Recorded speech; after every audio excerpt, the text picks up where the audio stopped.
when I became an entrepreneur, it wasn't Stephen becoming something that he wasn't. Okay. It was Stephen operating to be able to serve more people.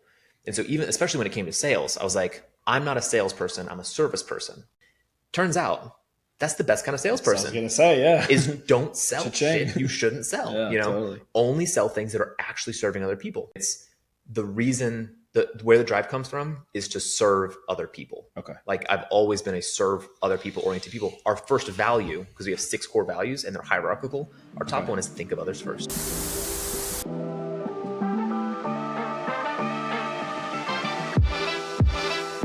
MyCore is on a mission to be the world's most people-centric company. The purpose of this podcast is to get to the core of people. I'm your host, Nathan Bourne, and I invite you to join me as we deep dive into the personal and professional lives of our guests. We're going to learn who they are, why they exist, and what they do. We're going to hear their stories, the good, the bad, and the ugly. In other words, we're going to talk to some really cool people. Welcome to the MyCore podcast.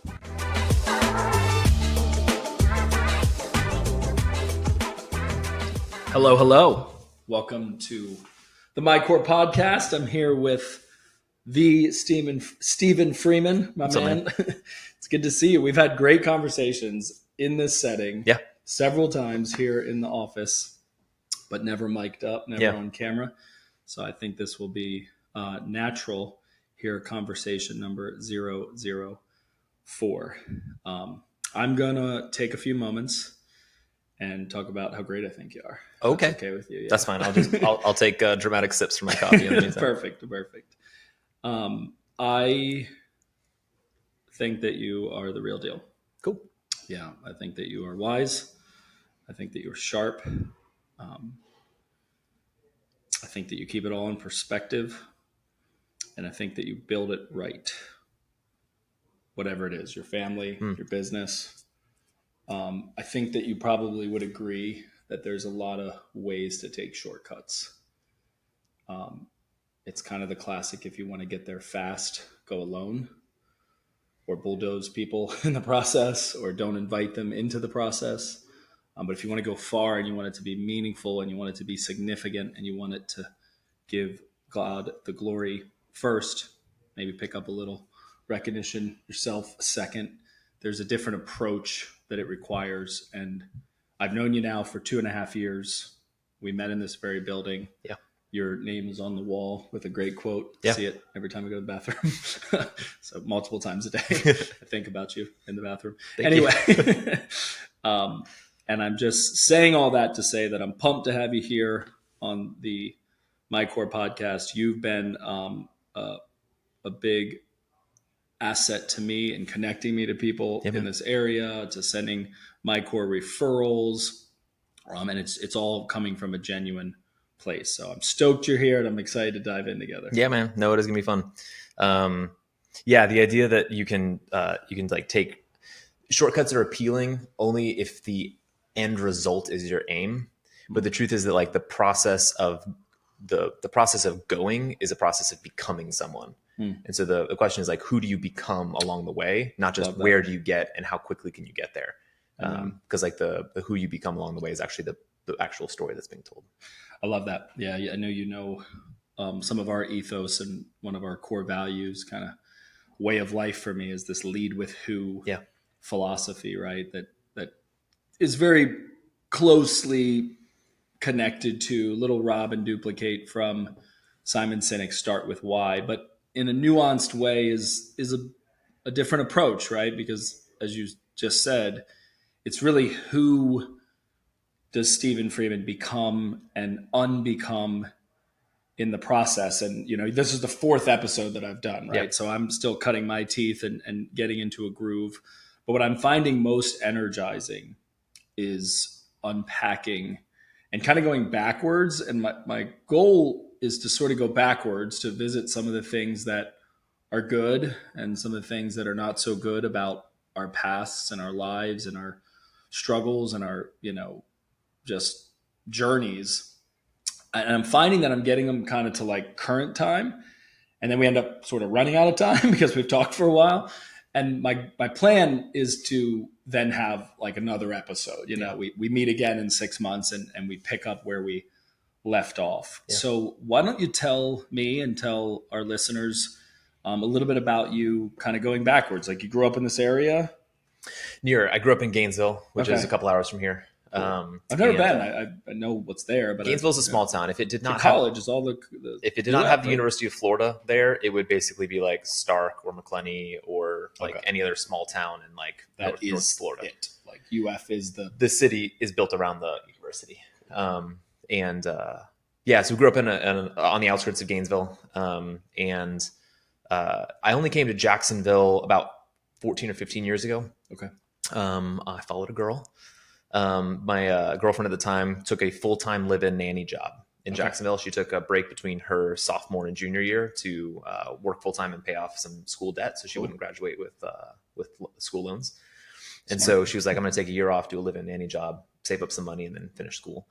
And so I moved to Jacksonville to be closer to her because I was planning on marrying her. And so we just got settled, found a job waiting tables, and got into UNF to finish up school. So I came into my world through the avenue of writing. So, by the way, is the girl Caroline? Girl is Caroline. Troy. Yeah. We'll be married for 13 years. I was going to wait till you said that part. I buried the lead. So we will be married for 13 years this July. So next month is cool. 13 years. Because most of the time when you tell the story, I followed a girl, it doesn't end that way. Yeah. So you're part of a rare statistic of people that it worked out for. Yeah. That's cool. So you've been married coming up on 13 years, and we have 5 kids. I hear you.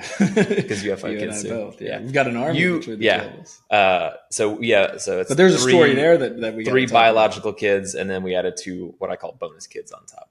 That's cool. I'm looking forward to talking about that, because it's been fun. We just pretty hit one fresh. That's been the last couple of years. 1 year. We hit 1 year on Father's Day. Yeah, when we met, that was not your situation. You were having a baby. We went from 2 kids to 5 kids in about 3 weeks. Right. Yeah, let's do the math on that. It was very that's big. Wild. And balancing an agency. I love your story around entrepreneurship, because you've had your agency now, your firm, for 3-4 years. We're hitting 5 years this fall. 5. Yeah. Very good. See, time flies, man. I'm like frozen in time on some of our original. Yeah. Earlier, I was like, you're 32, right? You're like, no, I'm 34. I'm like, damn, you're 32 when we met. Yeah. That makes sense. And honestly, even some of like God's provision and focusing on being people oriented and people centric in my company, it all like blends together in this story too. Because a couple years ago, I was doing our employee benefits package, and I was like, okay, what are we going to do about maternity leave? And I was like, I'm going to be really generous. We're going to do 3 months of full paid maternity leave for every employee for birth or adoption. Right. Done. That's awesome. And I was like, what about paternity leave? Yeah. And I was like, it's a thing. Fatherhood is important to me. Yeah. Like, fatherhood is a value that I hold, and I want to build that value into the company. So that's great. I was like, 3 months, full pay, maternity or paternity leave for birth or adoption. Done. Thinking this is me being generous with my team. For those for them. Yeah, for them. Not for me. No. So then a couple of years after that, my wife and I got pregnant with our 3rd. And I was like, I'm not going to take it. Obviously, I'm not going to take it. I'm too important to the company. Right. And so that was my plan for all of about a day. And I felt this tiny little voice in my head that was like, you know that if you don't take it, when it's her turn or his turn or her turn, they won't feel safe to take it either. If you don't go first, they have to go first. Right. And if they have to go first, you're putting them in a position where they don't know if they're stepping out on the ice or not. Yeah. But if you can prove that if Stephen can do it, anyone can do it, then you're leading the way, you're leading with example, and you're proving that no one in this company is so indispensable that we can't hold true to the values that we've started out with, right? So the good news is that we had, 8 months to prepare for a 3-month absence. Right. So it got built into our quarter goals of like, hey, we're 4 months out. We're 3 months out. You prepared differently, knowing that you were going to be absent for 90 days. We essentially called it the bus plan dry run. So tell me what that means. So the bus plan is to bus proof your agency. Means, right. If you get hit by a bus, right? If the founder gets hit by a bus, what happens, right? And so we were like, hey, we get to pretend for 3 months with very low stakes that It's more Stephen of got a- hit by a bus. Yeah. Like Steve, like it's not going to surprise us. We know when it's starting. We know when it's ending. I remember this. I remember Yeah. you not being around. Yeah. Because were you still in the building at that time? We had transitioned like 3 months before paternity leave started. Okay. I just think We were in the process of see you transitioning. more often around because your now office is just a few blocks Yeah, half a away. block And away. then, sometimes maybe get mail or Yeah. I think you just miss seeing me. So you come- obviously that's why I am. So we had a dry run of a bus-proof plan Okay. that we were prepping for. And This so we is said, great. This what is did great we like? exercise. What areas of the company does only Stephen know about? Mm. So let's pretend that Stephen is gone for 3 months. What's going to break? Right. What's going to fall apart? And What where clients are going to feel? Where are the bodies buried that only Stephen knows? That only Stephen knows that password. That only you could write a book on this, man. Like it was super fun. Yeah. An agency friend of mine took a month off and was like, it was the best thing I ever did for the agency was take a month unplugged vacation with my family because most things will happen in the course of a month in a business. You're going to onboard a client. You might lose a client. Invoices are going to go out. Collections have to happen. Reports have to be done. Yeah. Deliverables have to be met. Right. So I would recommend every single entrepreneur, every single founder at some point in the near future, think about and plan for not just a day, not just a week. Think about, could I take a month off or not? I get very uncomfortable thinking about this. I know, which is why you need to do it right. more than Like, anybody. because I don't want to talk about this. Because you said you were going to make me uncomfortable. We're going to swim in some waters. Let's go. I'm like, man, I'm guilty as charged. The thing is that, like, certified. The thing is, like, if you want to be an owner operator, right, then that's fine. But you need to understand that your capacity is the thing which is going to limit the growth of the company. Totally. If you are the gear inside the machine you're building, then because the thing is that you're not a normal shape, are you? No. You're not a normal shape. So Right, the shape of the gear Right. is a weird shape. Yeah, The truth is, an odd one. Yeah. but the truth is that you're not an odd shape. You are existing in like 6 different gears, Right. and you think that's so you've one molded gear. into these shapes that really aren't necessary, except you've built habit around But the them only and reason identity. that gear works is because it's you in the Right. gear role. Right. But if you can say, hey, 40% of my time is in team development. Yeah. Here's what's expected around team development. The gear is actually this size, not this size, but it is circular. It's a normal shape. I could plug someone else into this role and they would thrive in this. My sales role, it looks like this. My vision casting role looks like this. You actually are operating in 6 or 7 different roles. And so if you can articulate each of those roles, then you can create redundancies and safeties and protocols. Did you have and like a systems. backdrop for as far as like a book, or is this stuff you like self explored? Because you sound like you really like could teach on this. I know you're sharp as a tack, so I'm not shocked that you could just concoct it. But for our listeners that are maybe in a similar position, is there a book that you would? Well, I would suggest everyone join C12. C12 is great. Yeah, that's my go-to. This all happened before I joined C12. Okay, I joined C12. Right, I true, visited in true. November and joined in December. So you sort of concocted this plan, knowing that it was wise, obviously, to not have your business fully dependent on you, and you had this life event. Couldn't have been a more important event, having a third child, And unbeknownst to you, with 2 bonus children. And we haven't even coming. gotten to the God timing of all of that because The Kairos, the right? Kairos moment Yeah. of that is because it's super fun. Okay. But to answer your question, Yeah, there's yeah. a few books that talk about the importance of creating scalable systems that don't depend on you. Do Scale by Les McEwen is a really sharp, it's short book, easy read. Like the whole Do series is a really good series. Cool. But it's Do Scale by Les McEwen. Traction is really important, which we've talked a lot about traction in C12. EOS is really important. I have traction. Yeah, Traction's good. Right Business Made Simple, which is another one of my recommendations for you. Yep. That's a phenomenal one because it helps visualize some of the organization of a business and how it's structured. The Andy Stanley Leadership Podcast is a phenomenal one. He has a principle that I believe is phenomenally true, which is if you find a way to replace yourself, you will always have a place in the organization. That most leaders and most high performers think, I need to be an irreplaceable asset in my company to be valuable. People need to be dependent on me. It's a lie. Yeah. It's actually, that is the thing which creates the biggest weakness in your company is to have an indispensable person that no one can replace. That makes the entire organization weak. Help me understand this, because I agree with you. And I work every day to delegate, empower, equip.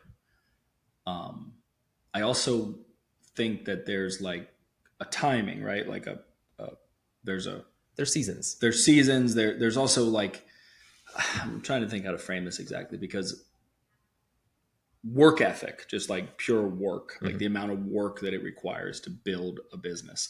I had on this last episode, I did Pierce, whose background is in human capital, global human capital, global just people ops, et cetera, et cetera. And he shared a statistic during the episode that you hear these things, but when you hear it in the context, you're like, wow, that's true.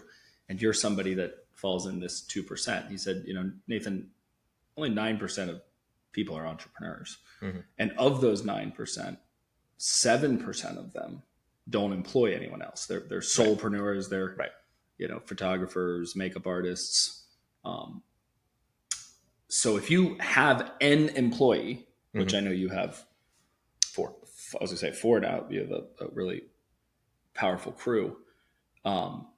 You are in the 2% of people that can stomach it, can build it, can construct it, which is just fascinating. Because I think when you're somebody like you, you're somebody like me, that's just like always been the plan, is to put great people around us, to empower them, to outfit our operations. And I kind of wonder like what holds back the other 98% of people, or even just the other 7%. Maybe there is a reality that about 1 in 10 people are going to take on this journey of entrepreneurship. Yeah. But there's a lot of people that are like, I talk about it this way, the difference between a noun and an adjective. And I don't mean this critically, just sort of matter of fact, which is that you have people that are entrepreneurial. That's probably like half the people on the planet, that are like, yeah, I have a knack for it, or a taste for it, an appetite for it. I read some of the same books. I listen to some of the same podcasts. But then there's the noun, like the person who is an entrepreneur, right? And you're a bona fide entrepreneur. You're somebody that has gone from education to career to owning your own business. I remember sitting in your office here when we first met, sharing a mango cart, just 2 dudes just having mango carts at the end of the day. And you were telling me your story around working in an agency, taking the leap of faith, your brother as sort of a silent partner to help back it, and just sort of that journey, like to that moment, which was 5 years ago. Yep. Right. I mean, preceded by, I guess you were at that agency for 2 years? 4. Yeah. Okay. So 4 years at the agency as an employee. Yeah. And were you like the whole time thinking, I'm totally going to do this on my own? Or did something happen that like jolted you into choosing to be an entrepreneur and not just entrepreneurial? Because also you're really well read. And I also wonder like when that started. So tell me a little bit about like this version of Stephen. Sure. Have you always been? I've only known you this way. So I don't know if you had like an aha moment or something happened in life, or you've always been this way. I don't know. Sure. So I am a writer, and writers tend to be readers. So I enjoy writing. I enjoy reading good writing. I enjoy information. I consume it. So like the process of me like being a lifelong learner, the idea that like leaders are readers, for sure. Absolutely.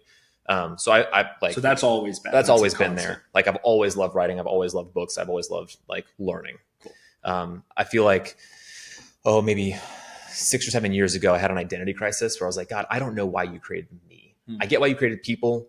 I get why I globally exist. Like I exist to bring you glory. I exist to share the kingdom. I exist to advance the kingdom of God. I'm getting goosebumps. But why does Stephen exist now? Why is it not Stephen 100 years ago? Why is it not Stephen in 100 years? Why is it me now? And it was close to when my first child was born. And usually I find that when I have kids, I have an identity crisis. Right. Every time I have a kid, there's some type of I have a lot of identity crises. But the process, I was like, God, this is a question I'm going to camp on until I get an answer. Cool. And so there was fasting, there was praying, there was journaling, there was reading, there was talking. There was and talking you do all that, like you actually tactically. Yes, I'm like, I need an answer, and I need to spend the time. I'm like just a shit show until I figure it out. Like I don't have like a I have hindsight. Like I look back and go like, oh, I did this and that. But Yeah. you really approach it that like scientifically. It's a big question. It's not Right. It's not how should I structure the ops of our company. Right. I'm going It's to like, sit on this how until I do get I an exist? answer. It's why do I exist? Yeah. That deserves space and it deserves time. Right. Fair. Yeah. So it was probably like 4 So you to went to 5 work. weeks. You started journaling. You started reading. Like Yeah, this was life a is normal, dominant but this thought. was the predominant question that I was asking. Okay. Cool. So talking to our pastors, talking to people that disciple me, like reading, like what is like soul searching, reading old journals, which is a terrifying thing to do, is to re-exist, like to relive who you were, to like try to make sense of the past. 21-year-old or 23-year-old. 16-year-old. I have journals when I was 13. Oh, good you know, for you, man. it's embarrassing. And the answer came to me. God was like, you're a communicator. I created you to take complicated things and make them clear so that people get unstuck. Love that. I was like, I can do that. Yeah, That's why I like writing. That's why I like marketing. Because marketing is the process of clarifying a complicated thing to be a clear thing so that good organizations can do great things. Love that. Done.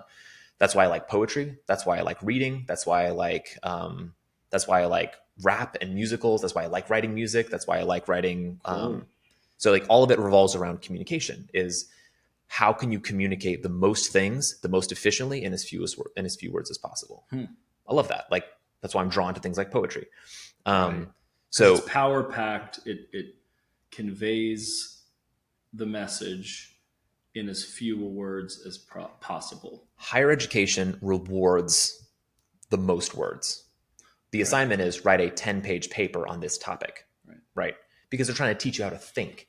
In that aspect, the goal is exhibit to me how you can logically think through a big, complex problem. Right. What it accidentally teaches is the wrong way to communicate.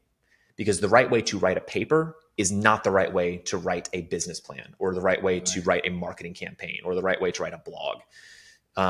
It's all on its head, because usually in academic writing, you start with the premise and the question, and you go through your supporting documents, and then you come to the conclusion, and you conclude with whatever the conclusion Parallel is. construction. In the real world, you begin with the problem and the emotion, and then you start to get to the conclusion, and then you back it up with evidence. Like, because the process of storytelling does not go linear inside that format of how you think. So how you tell a story is different than how you think. And people make decisions based off of emotion, and emotion has to do with story and being drawn into a compelling story. That's good. So that's cool that you've applied, because what I'm hearing you say is that these hobbies, these things that you enjoyed, just kind of the way that Stevened, that was there. You just hadn't pulled it all together into a purpose. Like you hadn't hung like a North Star for it yet. No. So the reason I'm pressing in on this too is I think that, you know, it's like we're expected to know these things when we graduate high school, the classic, like, what do you want to be when you grow up?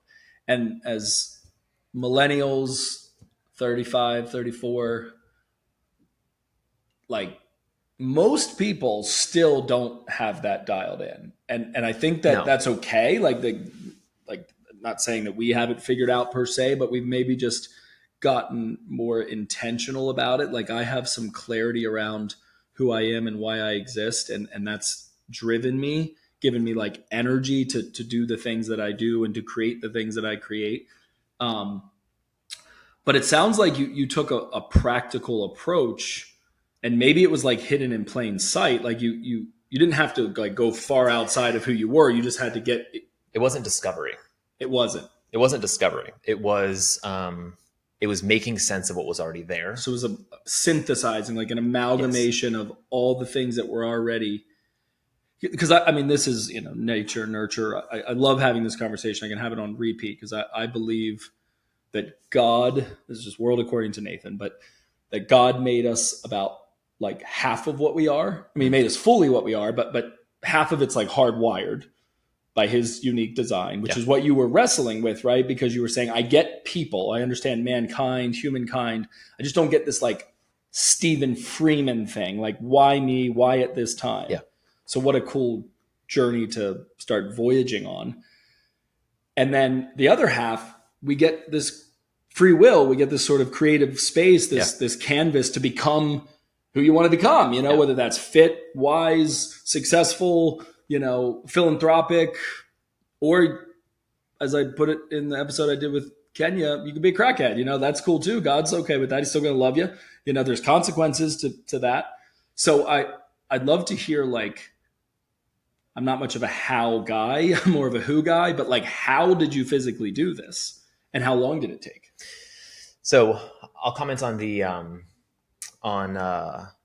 like the balance between your autonomy and what God is, God is I was doing. like, you're not going to let me just say that without, the way that I articulate that, because I'm a writer, is that we are co-writing with God. Yeah, I love that. So there are times when God hands me the pen and he says, what are you going to do? And I write and he's like, oh, I like that. I'm like, cool. And we're writing again. Yeah. He says, oh, I like that. I'm like, oh, I don't like that. The storyline is going weird. I'm like, yeah, you're right. Mm-hmm. And so like, there's times when he's advising and I'm writing, and there's times he's like, hey, hand me the pen. And I handed the pen. And he's like, hey, your brother's going to kill himself when he's 19. Jeez. And I'm like, I would not have written that in the story, And that happened? Yeah. Oh, I don't know that. Yeah. My younger brother killed himself when he was 19. Shit. Dude. So like, there are times when that gets written. 21. Wow. I was like 8 months married. Well, he was in my wedding 8 months prior. I thought, damn, dude. Yeah. So there are times when God has the pen. We're not going to not go back to that. Fine. Yeah. And he writes something like that. And I'm like, okay, I can't erase that. It's written. Right.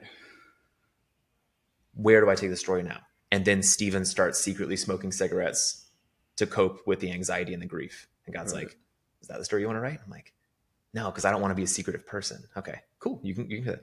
But then he realized that being transparent and honest is more important than running from your feelings. And so he went to therapy and he worked through grief and he was honest with his wife. And okay, I was gonna say, let me ask you a couple questions here.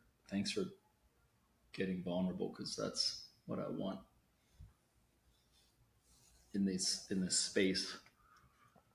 But it's co-writing.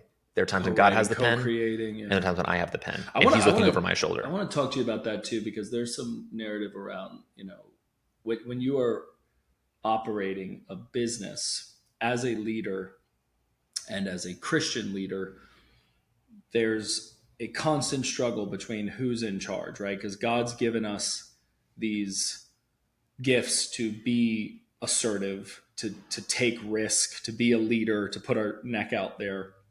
So your strength sort of becomes your weakness when you're surrendering it to God. And you hear different things, and some of it's just, antics, but I think there's like a sweet spot in there that you do have to strike. So some people say things like, God is the CEO of my business. Mm-hmm. And I recognize that.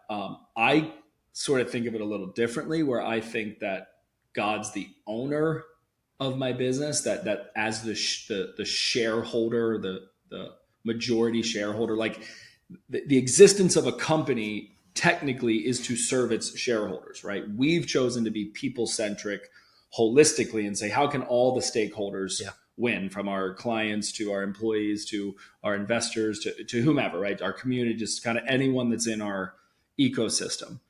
But recognizing just kind of the nature of a business, like the entity itself. If God is the shareholder, he's the owner, well, then I am leading this company as the chief executive officer to serve him, the shareholder. That's how I've just sort of like, that's just my thinking on it. So this co-creation, though, I think is beautiful, because I have found when I have the least amount of depression, the least amount of head trash, is when I'm in that creative process. Yeah. That might just be uniquely me. That's not everybody's experience. So do you feel like God owns your company and you're the CEO, you own the company and he's the CEO, you own none of it, you own both of it, and you don't have to sound too Christian. You just tell me how you really these feel. are all things that I've thought through and articulated. Okay. So I functionally, in our org chart, the CEO is an actual role which is occupied by a person, right? Because the CEO actually has responsibilities to execute and perform work within our org chart. But as I was writing, I was like, well, who does the CEO report to?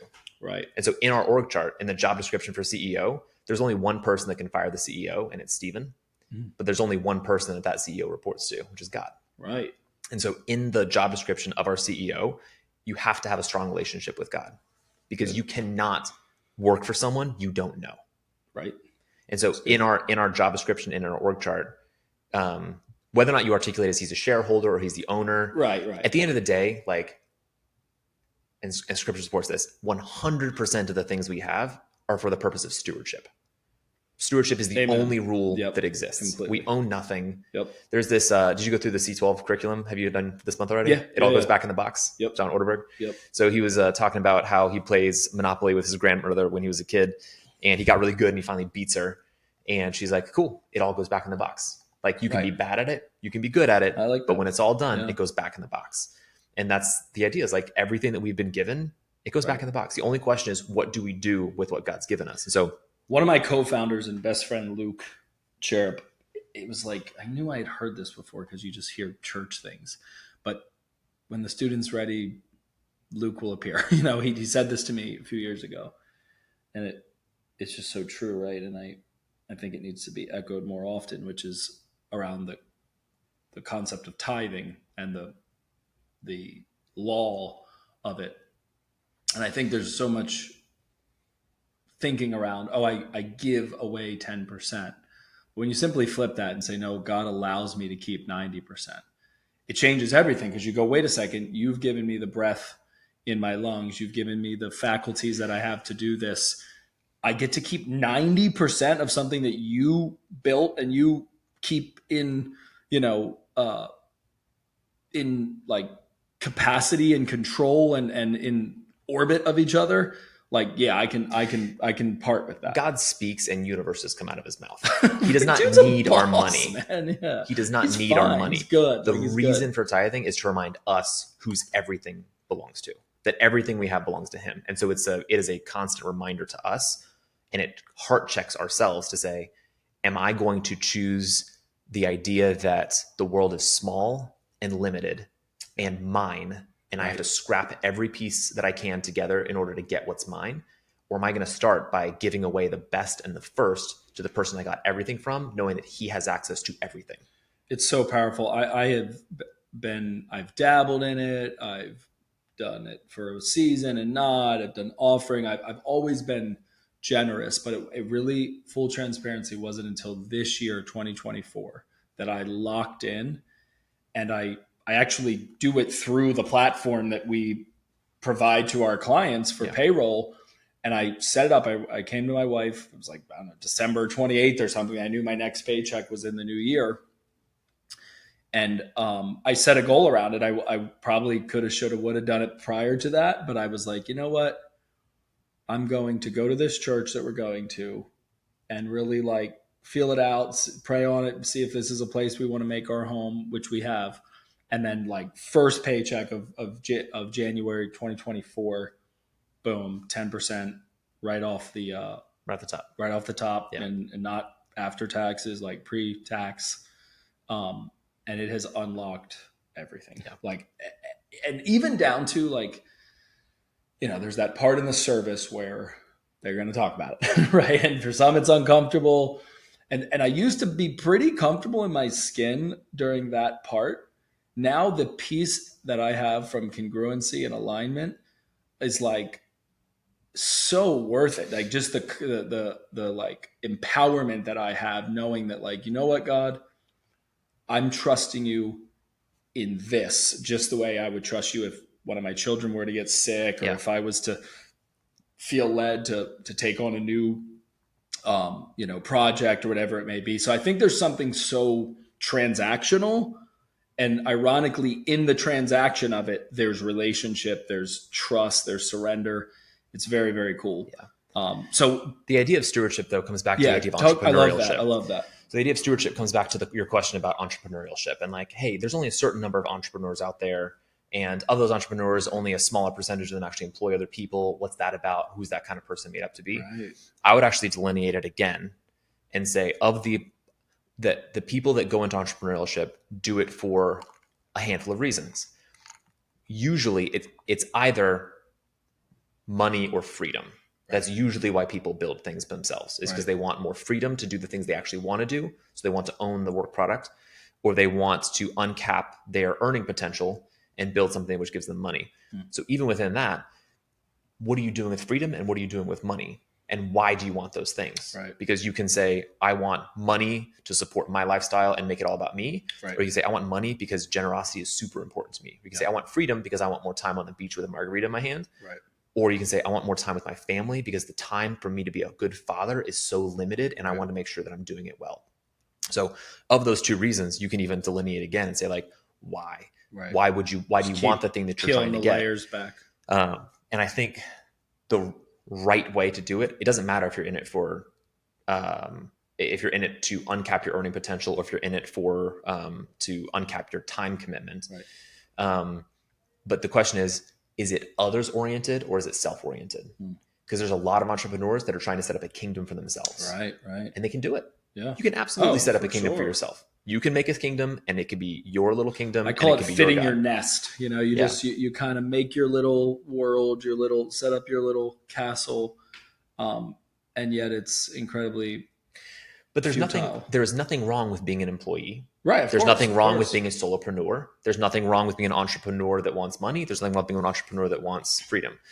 To be a solopreneur, like to be an entrepreneur that employs people, is not distinctly better than to be a solopreneur. Because a solopreneur could say, what I value is agility and freedom because I can be squirrely and strategic with my time and resources.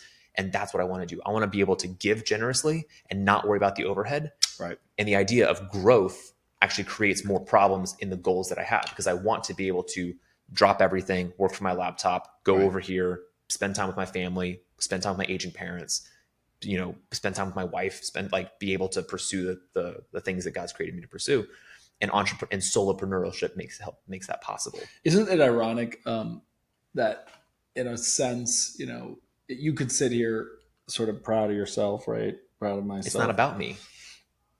Well, what's interesting is that people that maybe haven't employed other people, like the conversation started with us talking about working ourselves out of a job, sort of, right? And delegating and getting freedom. And if someone's listening and they have already sort of outsourced, stayed agile, they're solopreneurs, they're like, yeah, I'm already at that part, because I didn't take you and I are not trying to accomplish what they're trying to accomplish. It's different. We're right? playing a different game. Yeah, yeah. I'm playing the game. I like the idea of building a work culture where people come to work, feel psychologically safe to be there, grow in their skills, maybe leave one day and go do incredible things. I like that. Me too. It's part, like, our mission statement is to help good ideas thrive, which is any good idea that comes along. We want to help thrive. We want to take something small and give it life. So good ideas, want to help good ideas thrive. We want to help good organizations do great things. Nice. And we want to help good people become world-changing leaders for the glory of God. I love that. So that third part is all internal. Did you, I know you've always been really intentional about your storytelling. Did any of that get crafted through C12? Or all of it got crafted through C12. Okay, cool. Yeah, because I made some pretty major changes through that process too. But it same thing with figuring out that I'm a communicator. It articulated what is it that we're trying to do. We've always been ideas oriented. Right. When we say we work with good organizations, it means if I am not proud of what you're doing in your company, I don't want to help you do it, even if you would pay me a lot of money to do it. So there's a criteria. The first question we ask every client that wants to talk to us, should we? Right. Then we ask, can we? Right. Then we ask, will we? Right. So, but the should is first. I've had several, it was funny. We had a prospect come along, and they were doing, it was an industry that I was just like, man, I don't feel good about this. Yeah. Like it had to do with stem cells and had to do with direct to consumer stuff. And I was just like, just kind of, I don't know enough to say no, but I know that there's weird stuff going on in my heart. So I did some research, talked to my sister who's a physician, and did some research in it. And it's just like, no, I'm good. And so I told them, I was like, the first thing I need to ask is, should we? Because I don't know enough about your industry to know if ethically I'm down with what it is that you're doing. You're welcome to go do it. But if you're asking me to partner with you, I have to be on board with the mission you're doing. Yep. And I need to ask that question first. Then we need to say, hey, based on this budget and this timeline, because they had a big budget to do it. Yeah. Should we? Should we first? Can we second? And we said no. This is really hard, what you're talking about, because I think that a lot of people, I'm somebody, and I know you are breaking down barriers and walls around our boldness in faith. I'm already pretty. You are pretty. Yeah, pause. Pregnant pause. I'm already pretty edgy. Like I don't really like play small in the sense of like I don't shy away from the things that are hard to say or whatever, like so I kind of have always been. You know why you can get away with that? No, because you're pretty. It's come full circle. That's funny. Maybe at times, but that's fading fast. So it's like my parents put in me a boldness period and a confidence period, but then you add faith to that, and it's like a collision between those things. So it's interesting to navigate as a Christian leader that lives in the world but not of the world. And I love like unpacking that with people because I know you're highly driven. I know that you've spoken to me about your desire to have time and freedom, that is priority. I know that you are committed to building a world-class organization. And I also know that it's not always rainbows and butterflies. And even if it's like compelling, deep work, there are days and sometimes weeks and sometimes even months, seasons that you're going, what the F am I doing? At the same time, when you're dialed in, quitting is not an option. And when you're tethered to something as cosmic and as big as the creator of the universe, it all gets into perspective. Like if I'm having a bad day, I'm like, his mercies are new every morning. Like, I'll just give it till tomorrow. So I'm just kind of curious, like, have you gone through seasons these past 5 years where you were like, WTF? Have you gone through like times where you thought, what's this all for? Or have you been pretty steady like through it? I mean, it's okay if you have too. Sometimes people are like, there's no way. And it's like, nah, dude, I wake up every day dialed into doing this. But I'm just curious, like, have you gone through seasons where you thought, what am I doing, dude? I think the question that I ask more than what am I doing is, am I doing what I'm supposed to be doing well? Because my entire life purpose does not exist inside Kairos Digital. Right. Kairos Digital is a thing which God has given me in this season. A vehicle. He can take it away. Right. He gave it to me. He can take it away. Right. The burden that I feel is for the people that I serve. Right. Because there's, 15 or 20 people that are dependent on the revenue that Kairos generates. Are you talking about families? My employees and their spouses and their families, right? I don't just serve the people that are employed here. Right. I'm a means of provision for their entire family, right?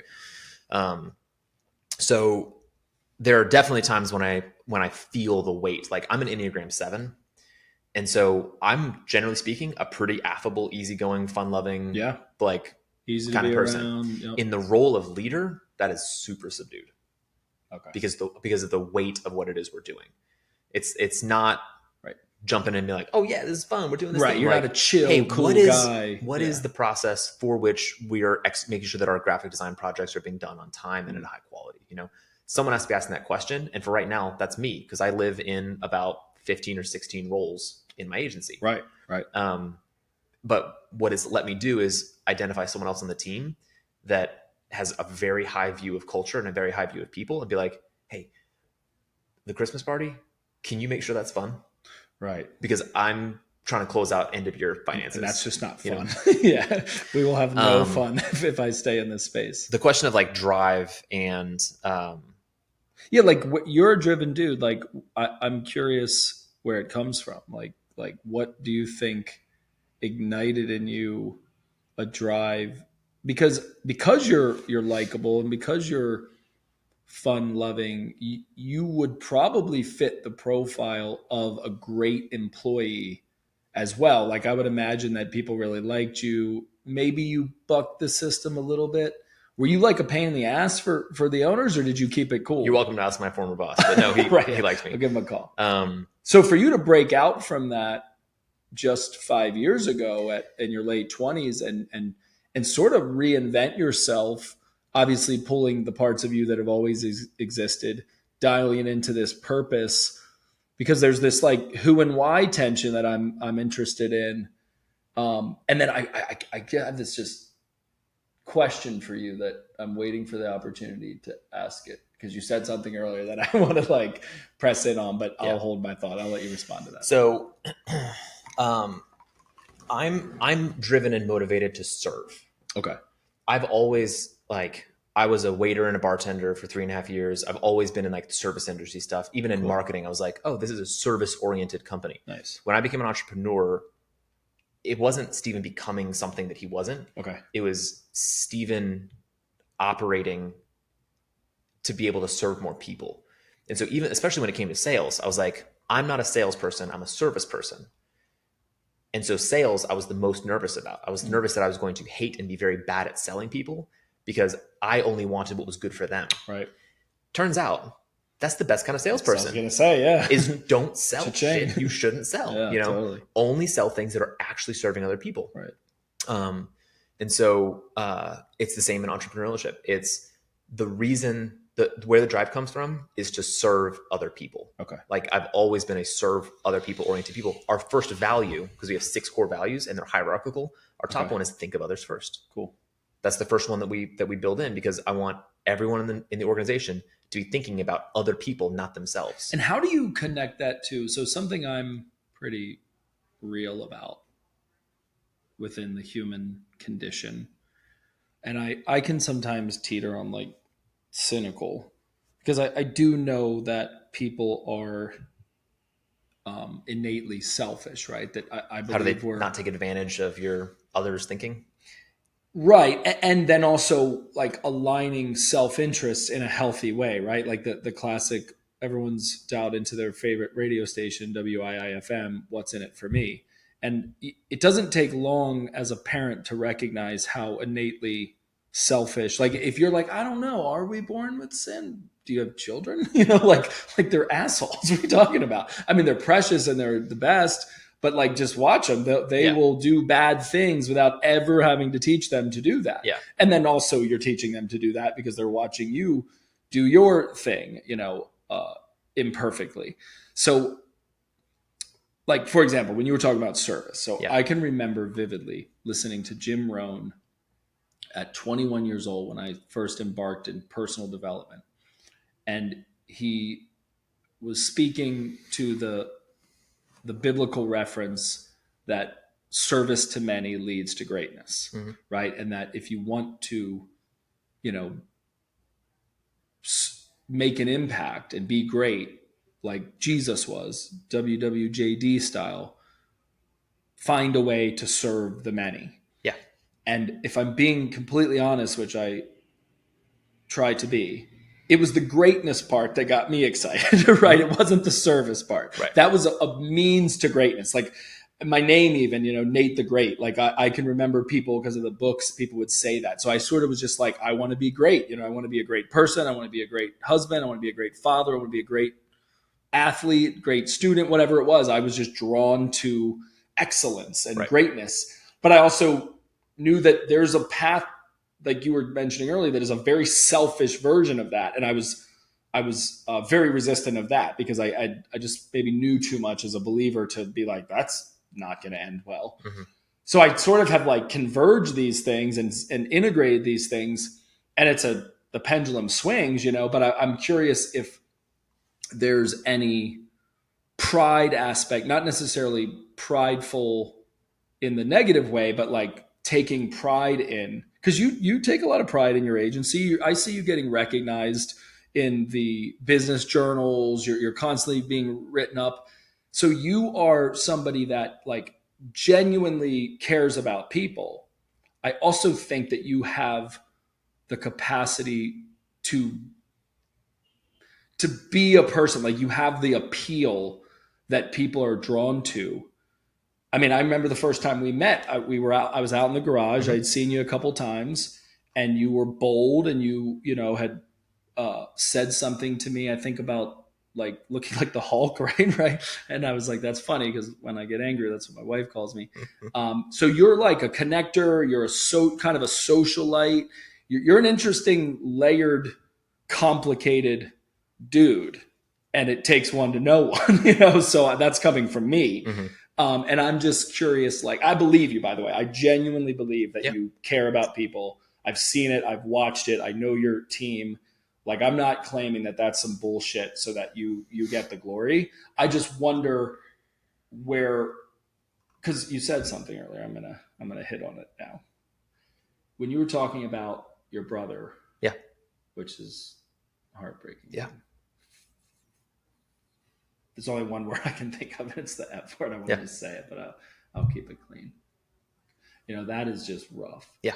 You mentioned that you started smoking cigarettes. Yep. And what's interesting is you didn't start smoking meth. No. You didn't start doing cocaine or crack or cigarettes, right? Cigarettes are socially accepted. You could be a cigarette smoker to this day, and people would love you the same. But it's interesting to me that you had to do that in hiding, right? What a weird thing, because it wasn't who I was. Right. And you weren't 13. So when you said that initially, that's why I was like, how old were you? I'm like, wait, so you were a grown adult hiding smoking cigarettes. Because it wasn't who I was. Because there was an incongruency, right? Yeah. So you had this sort of image and identity. It wasn't fake. It was a real identity. But smoking cigarettes did not match up with that. Correct. So then you started to be devious as a way to cope, which, shit, dude, your brother just committed suicide. Like, smoke a cigarette. You know what I mean? I'll smoke one with you right here just to talk about that. Like, that's intense. But I'm curious if you've processed any of the like behavior around that, because that must have been really, really hard to stay strong and to stay Stephen through, right? Because you are positive, you are an encourager, you are like, you're good. Like, probably people think you're good all the time, but there's no way you're good all the time.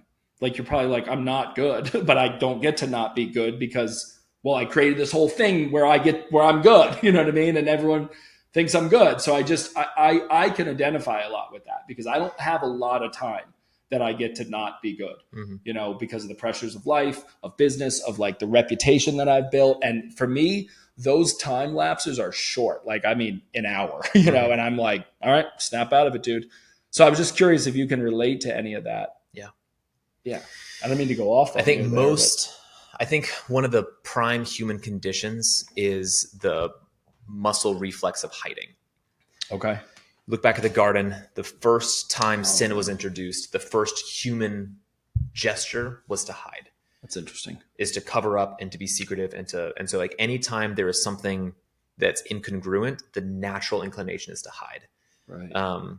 And now that I have a teenage daughter and a preteen son and 3 young boys, I can see it. Like, I can empathize with the natural instinct to hide. So to me, the what was going on was I was having close to panic attacks and really strong emotions that I didn't know how to cope with. And I think at the time I felt like I needed to be strong for my other brothers and strong for my wife and to not have vulnerability. And the honest truth is that most of us have hidden parts of our life. And if you had 0 hidden parts of your life, you would feel uncomfortable. Now, it is healthiest to have 0 hidden parts in your life. Right. That's the healthiest thing, is to have transparency, not with everyone, but that there's no parts of your inner world which are unseen by someone. Right. So spouse, best friend, discipler, mentor, pastor, therapist, every part of your life should be visible to someone. That's good. And that was an area of my life that was invisible to the people that were closest to me. And how long did this go on? Maybe 8 months. And I got caught twice. So smoking a cigarette. So my wife came home one time fascinating early. Because it's like, again, you're not shooting lines of heroin, you're smoking a cigarette. You know what I mean? Like, but it's just because it's socially acceptable. But it represents so much more than it's hiding. It's hiding. It's shame. It's that there's an area of my life that I cannot share with my wife, and I'm choosing to hide. It's Which the same could thing have as been like, the gateway drug to. it doesn't so matter many if it's a other gateway things. drug. It's not like God was like, oh, tobacco is morally different than any other substance. Right. The core human problem is you're trying to supplement discomfort with avoidance. With stimulant. With avoidance. Okay. Because it could Avoidance. be porn. Right. It could be TV. Right. It could be watching Friends for the 400th time. It could be food. It could be alcohol. It could be work. It could be work. It definitely and could be work. Often is work for high-driven people. Yeah, I am avoiding the uncomfortable feeling of being a human by covering myself with these fig leaves of something. And it goes back to the garden. It goes back to the garden. Everything goes back to the garden. Right. So that's the deeper like process of what it was meaning to me to be hiding. Now I remember, so that's interesting because you have this crazy life event. Your brother takes his own life, which that is like my biggest fear, man. You know, I'm one of 9 children, 6 boys, 3 girls. I'm one of 7. Yeah. Right. So you can relate to the sort of the chaos of a big family and how easy it is to sort of, back to your point, hide in plain sight, get kind of lost in the shuffle of all of that. Yeah. I also have addiction in my family. So a few of my siblings, one in particular, and it's probably about the time I met you, like, I think you might even remember this. I mean, he went missing. I remember. Yeah. And then there's just been,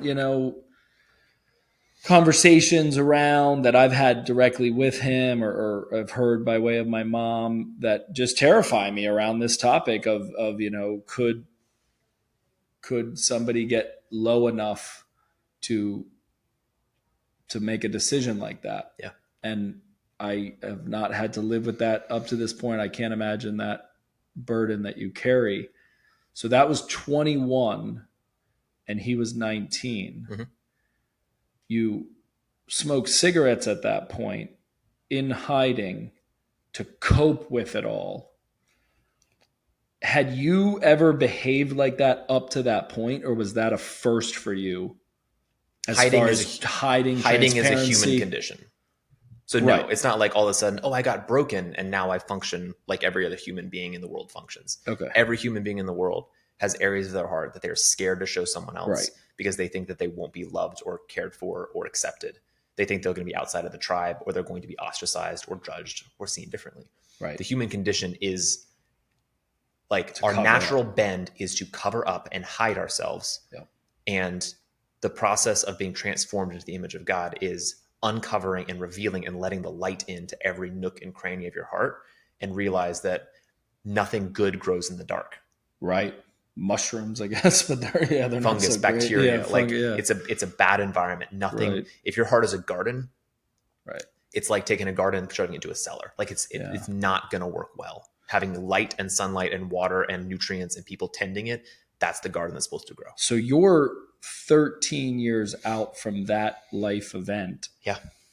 In that journey of 13 years, which is synonymous with your marriage, mm-hmm.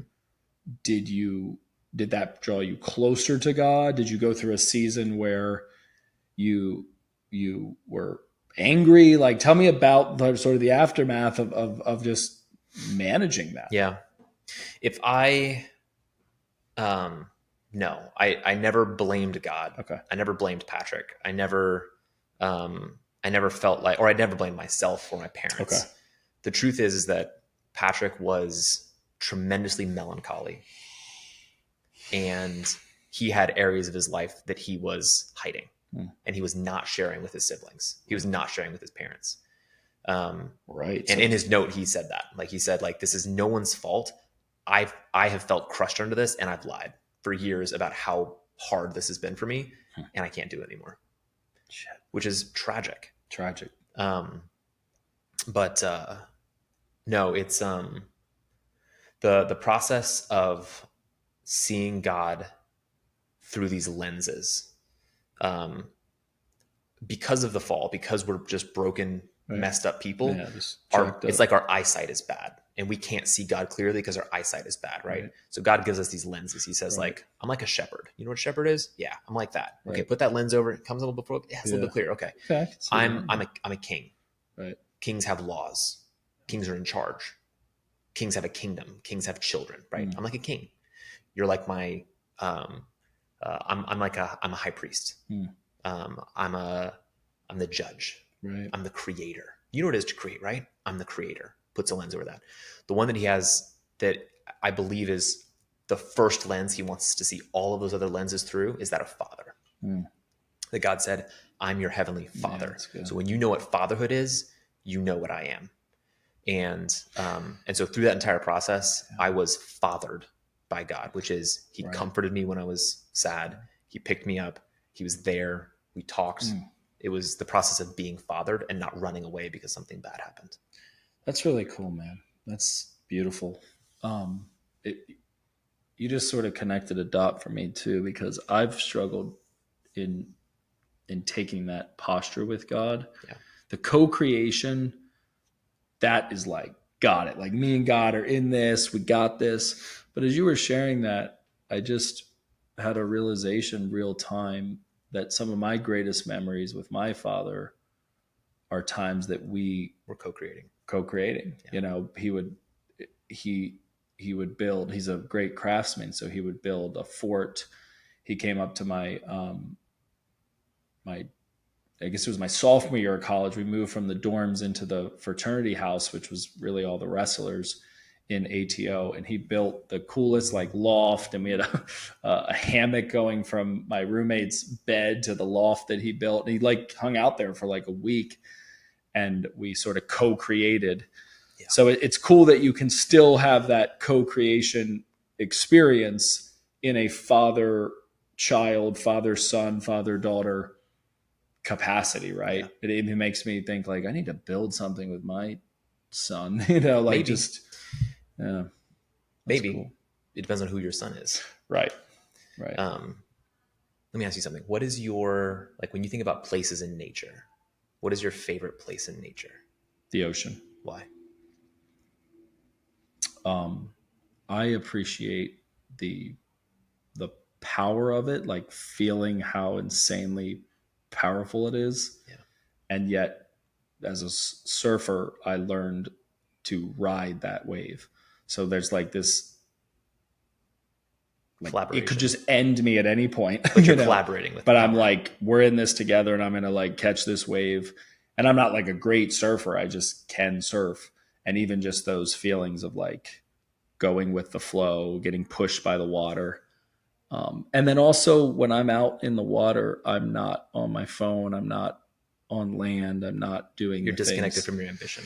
Yeah. Yeah. Like all Nathan's drive stays on the beach, on the towel. You know, I'm not out there like striving to, it's like the one thing I was never that competitive in. Like I really just enjoyed the ride. I wasn't like, I'm going to be the best at this because I just wasn't that good. And I started at 13. So I just was happy to be out there and participating, which nothing else in my life do I share that sentiment with other than being in the ocean and surfing. That's a great question. I can't remember who said this because I would give them credit because I say it all the time, but I don't remember who told me this. But just got to give them credit once, you know? Yeah. If I remembered. Yeah. But the idea is that your favorite place in nature communicates your view and what you love about God. Love that. That's cool. Because what you're describing is this collaboration between an objectively powerful force. And when you're connected to that, you disconnect from your normal ambition. Like that's the relationship. Like that's the avenue that God has chosen to shout his identity to you through. Oh, that's good. Because my favorite place is not the ocean. I was going to say, you tell me. Yeah. My favorite place is not the ocean at all. It's not. I actually don't care for the ocean that much. Really? Yeah.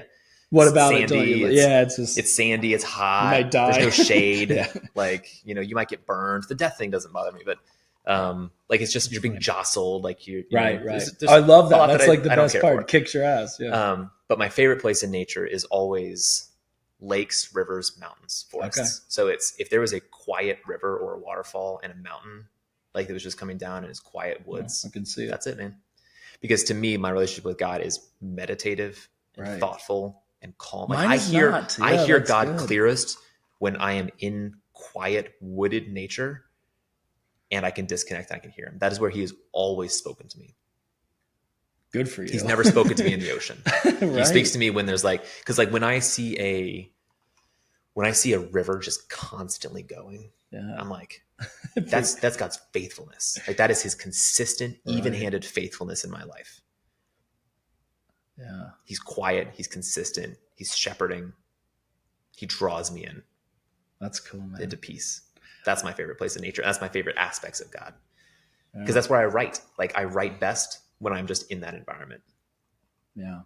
Do you find yourself, obviously if you can physically go do that, and even here in Florida, there's a good amount of that probably with springs and trails. Jack's Arboretum is great. UNF trails are great. Those are my 2 spots in town where I can Do you go. find yourself getting into that state when you're not physically, like, is that a place you go mentally? It would have to be early morning. Okay. It'd have to be somewhere where everything's quiet, like you're meeting early. Okay. So you can kind of visualize and but my favorite is space. Get out of the house and go to the Jacksonville Arboretum or go to the UNF trails, walk into the woods, find a bench, find a tree, sit down. Yeah, see, that sounds awful. He meets me there. Yeah, that's funny that how God just customizes it. Yeah, that's not my. I mean, the same person. It sounds nice, but only just because it sounds nice, not like for me. Yeah, that's good, man. I never thought. It's one of my favorite icebreakers to like get to know someone because I'm like, you've just given me an in to help you understand who God is in your life. Right. That's good, man. Yeah. So tell me, so we've got these life events, right? You have your brother's death by way of suicide. Mm-hmm. You have a 13-year marriage, 3 children. Plus Coming 2. Up on your 3rd, you got a 3-for-1 deal. And I recall from our conversations around this that this is sort of family, right? It's a few degrees of separation. They're related to my sister-in-law by blood. Okay, so it's kind of family through marriage. But our 2 families have been close for about 25 years. Okay. Yeah. And you recognized a need in their... We knew if anything ever happened, we would take them. Because they were living... Yeah. Was it addiction? What was... No. They were living with their grandmother who was getting old and unhealthy. And she ended up being hospitalized for a very serious late-term cancer and given like a 6 to 8 week prognosis. And so we took them in knowing that it was going to be forever. But we'd already talked about it a year before. And where are the children's parents? The mom is homeless, addicted, not in the picture. And the dads are also not in the picture. So same mother, 2 different fathers, and drug addiction is probably the main culprit and everything that comes with that. And poverty and intellectual and physical disability. Like, there's a lot that goes into it. The process of, and this kind of ties back to our conversation around, God's timing and that whole paternity leave of like, hey, prioritizing other people first ended up helping me prioritize other people first even more. Because when I said, hey, we're going to reorganize our structure and our systems and our process to untie Stephen from the daily operations so that I can do this paternity leave, so that when it's your turn, we can do the same thing for you. Like a week and a half before my paternity leave started is when we got the call about Aubrey and Jeremiah, which means that 3-month paternity leave was like a landing strip that God saw that I had cleared to say, I'm going to be home and with my family. Right? I have the capacity to do this. Right. There was no other time in my history when we could have added 3 children to our family because I was home full time. Right. The business did not need me for daily operations because we had spent 8 months preparing to make this happen. And we didn't know that we were preparing that space and the time, not just for Kairos, not just for Stephen, but for Aubrey and Jeremiah. Right. So God knew what he was doing. Absolutely. He's always in our tomorrow. And like you were saying around stewardship and capacity, you felt a stirring to create that bus plan, not knowing that it had this whole other wrinkle in the story, which was creating a home for these two children. Yeah. Remember their names? Aubrey and Jeremiah. Aubrey and Jeremiah. And now they've been with you a full year. Yeah. How is the integration? I mean, that's got to be challenging and beautiful and yeah, it is both of those things. And beautiful, right? Because you have your family of creation that has been sort of just imprinted and you know, programmed and set to the way that you and your wife do life. And then now you have older children, they're teenagers. Mm-hmm. So talk to me about 14 that. and 10. Yeah. Okay. 14. So yeah, little preteens and teenagers. Yeah. That's a game changer. It and is. it's a game changer, period. But if you bring them into it, not having been sort of groomed through it, right. That's, yeah. Talk to me about that. Like how you doing, man? Yeah. Not even just comparing to how we could be doing. With an infant, mind you, right? This was not like... It wasn't just those two. It was with a newborn baby. So you have a newborn, everything that comes with that, from your sleep deprivation to postpartum to like everything. And dealing with their trauma and their like integration into a healthy rhythm and figuring out their sleep schedules. And their like one of them was deeply way over medicated with like medications he should not have been prescribed. And so we systematically like working through that and working him down off of those. And both of them came with like food insecurities and trust issues and like no understanding of rhythms, healthy conflict resolutions. Even the two of them have had a very unhealthy, caustic relationship between the two of them. Wow. And so bringing that into the dynamic as well. Would they physically hit each other, like kind of thing, or was it Jeremiah went through a handful of medical stuff early on that made his ability to emotionally regulate and have impulse control. Okay. So it was low emotional regulation and low impulse control. And he was in an environment that it would have been hard for any kid, let alone a kid that had really high emotions and really low impulse control. So there were things that he made himself very unpleasant and he was treated very unpleasantly. Wow. So both are true. It's not like, oh, this poor kid. Like, yeah. He was a butt.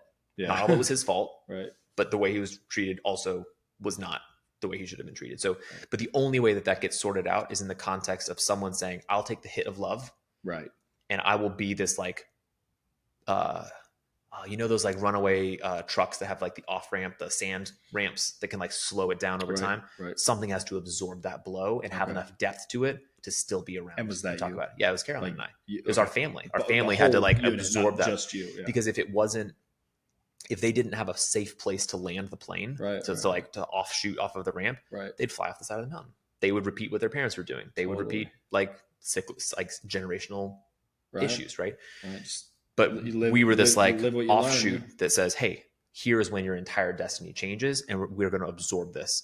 So year over year, like, not that you measure it the same way, but is it 50% better? Is it 25%? Is it like how much, like, is it pretty drastically better? Yes. Okay. It is easily 2 to 3 times better than it was. Okay. Easily. And even when it was hard, it was 2 to 3 times better than it should have been. Okay. We should have had way more issues than we did. Right. Like knowing what you were getting yourself into and what you were assuming and absorbing. We could have been asked to do 3 to 4 times what we were asked to do, and it is still getting better. Wow. There's a, who is it? Tocqueville, I think, talks about injustice in society. He's like, in a society where there is grave humanitarian injustice, like there's war crimes, things like that,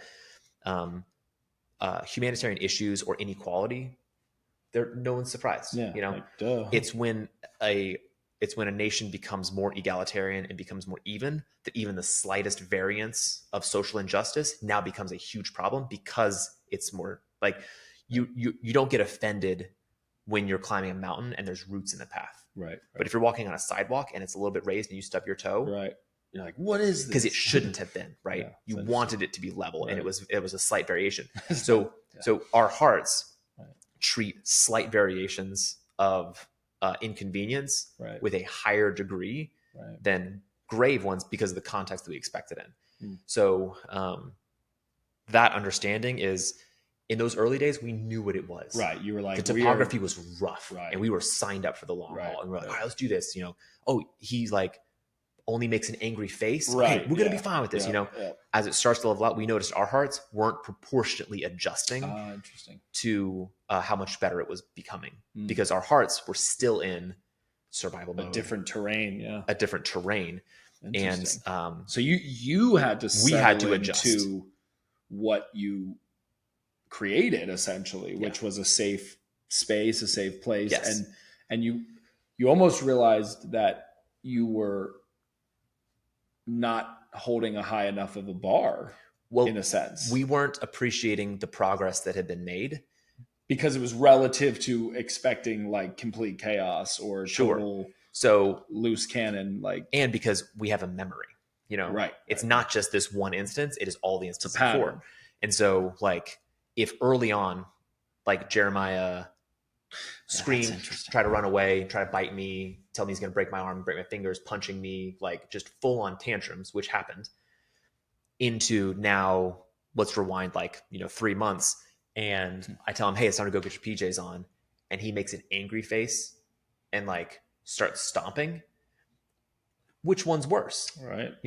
The first one's clearly worse, but the lizard part of my brain doesn't have that nuance. It doesn't, what it's saying is things aren't as they should be. He is not who he should be, just like every other time he hasn't been who he should be. And so the trauma of absorbing all of that from those early days, we're still working out now. Right. So we have to keep reminding ourselves, not only he's better than he was, because he is, right, but he's processing the nuance of how to be parented, but he's being parented. Because that for 10 years, his entire existence, or at least 9 of the 10 years, they just pure chaos. Yeah, it was a lot more chaotic. Right. And that takes time. Right. Yeah. And you're in it for the long haul, because you guys isn't, you're not fostering these children. We have permanent full-time guardianship of them. Which is one step below adoption. Okay. And I remember you saying that the only reason you didn't do that wasn't because of anything on your side. It was just sort of that it just made sense, I think, like legally. In terms of like the legal structure, it makes the most sense for us to be guardians right now. Okay. A judge would not want us to move toward adoption so quickly after becoming guardians. Okay. They would want to see a track record and to see how birth mom is interacting over that period of time before, because there's only 2 ways to do that. Either, I guess 3 ways. The only 2 ways for us to move toward adoption is if birth mom's parental rights are voluntarily surrendered, or birth mom's parental rights are involuntarily surrendered. And that can happen through that their mother could ever be their mother again in that capacity. I don't know anyone who's hoping that. Okay. It's that long. I don't know anyone who's hoping that. Right. Yeah. Just because no way.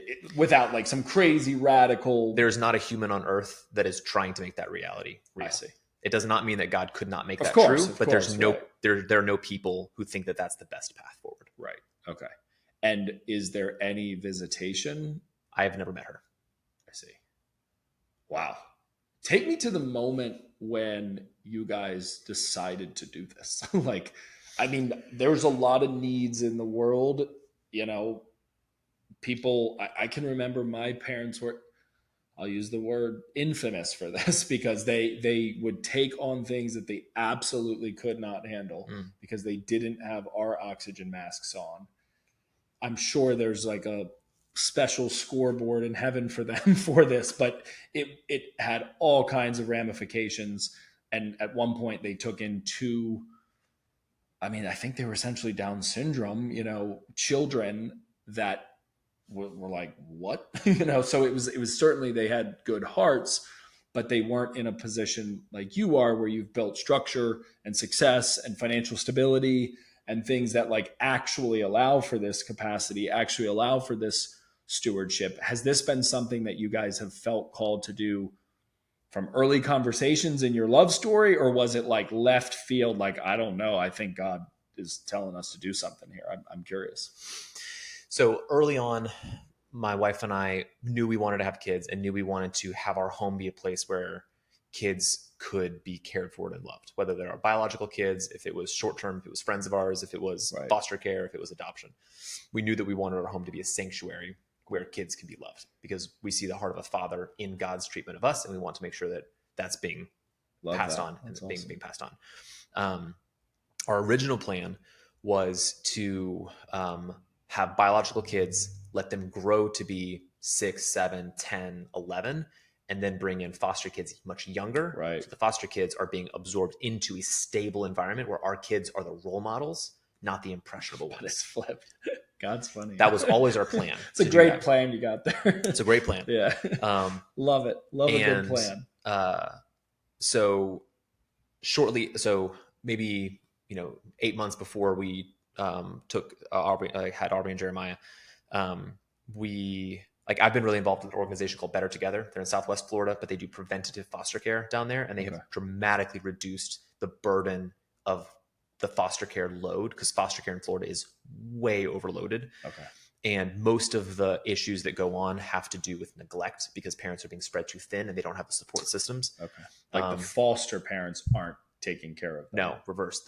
The birth parents, before their foster care system gets involved, they're working 3 jobs and they're leaving their kids by themselves overnight. I see. Because they're underemployed, they're unemployed, they have substance abuse stuff, they have a court appearance and they can't make it because they're taking care of their kids and they don't want to.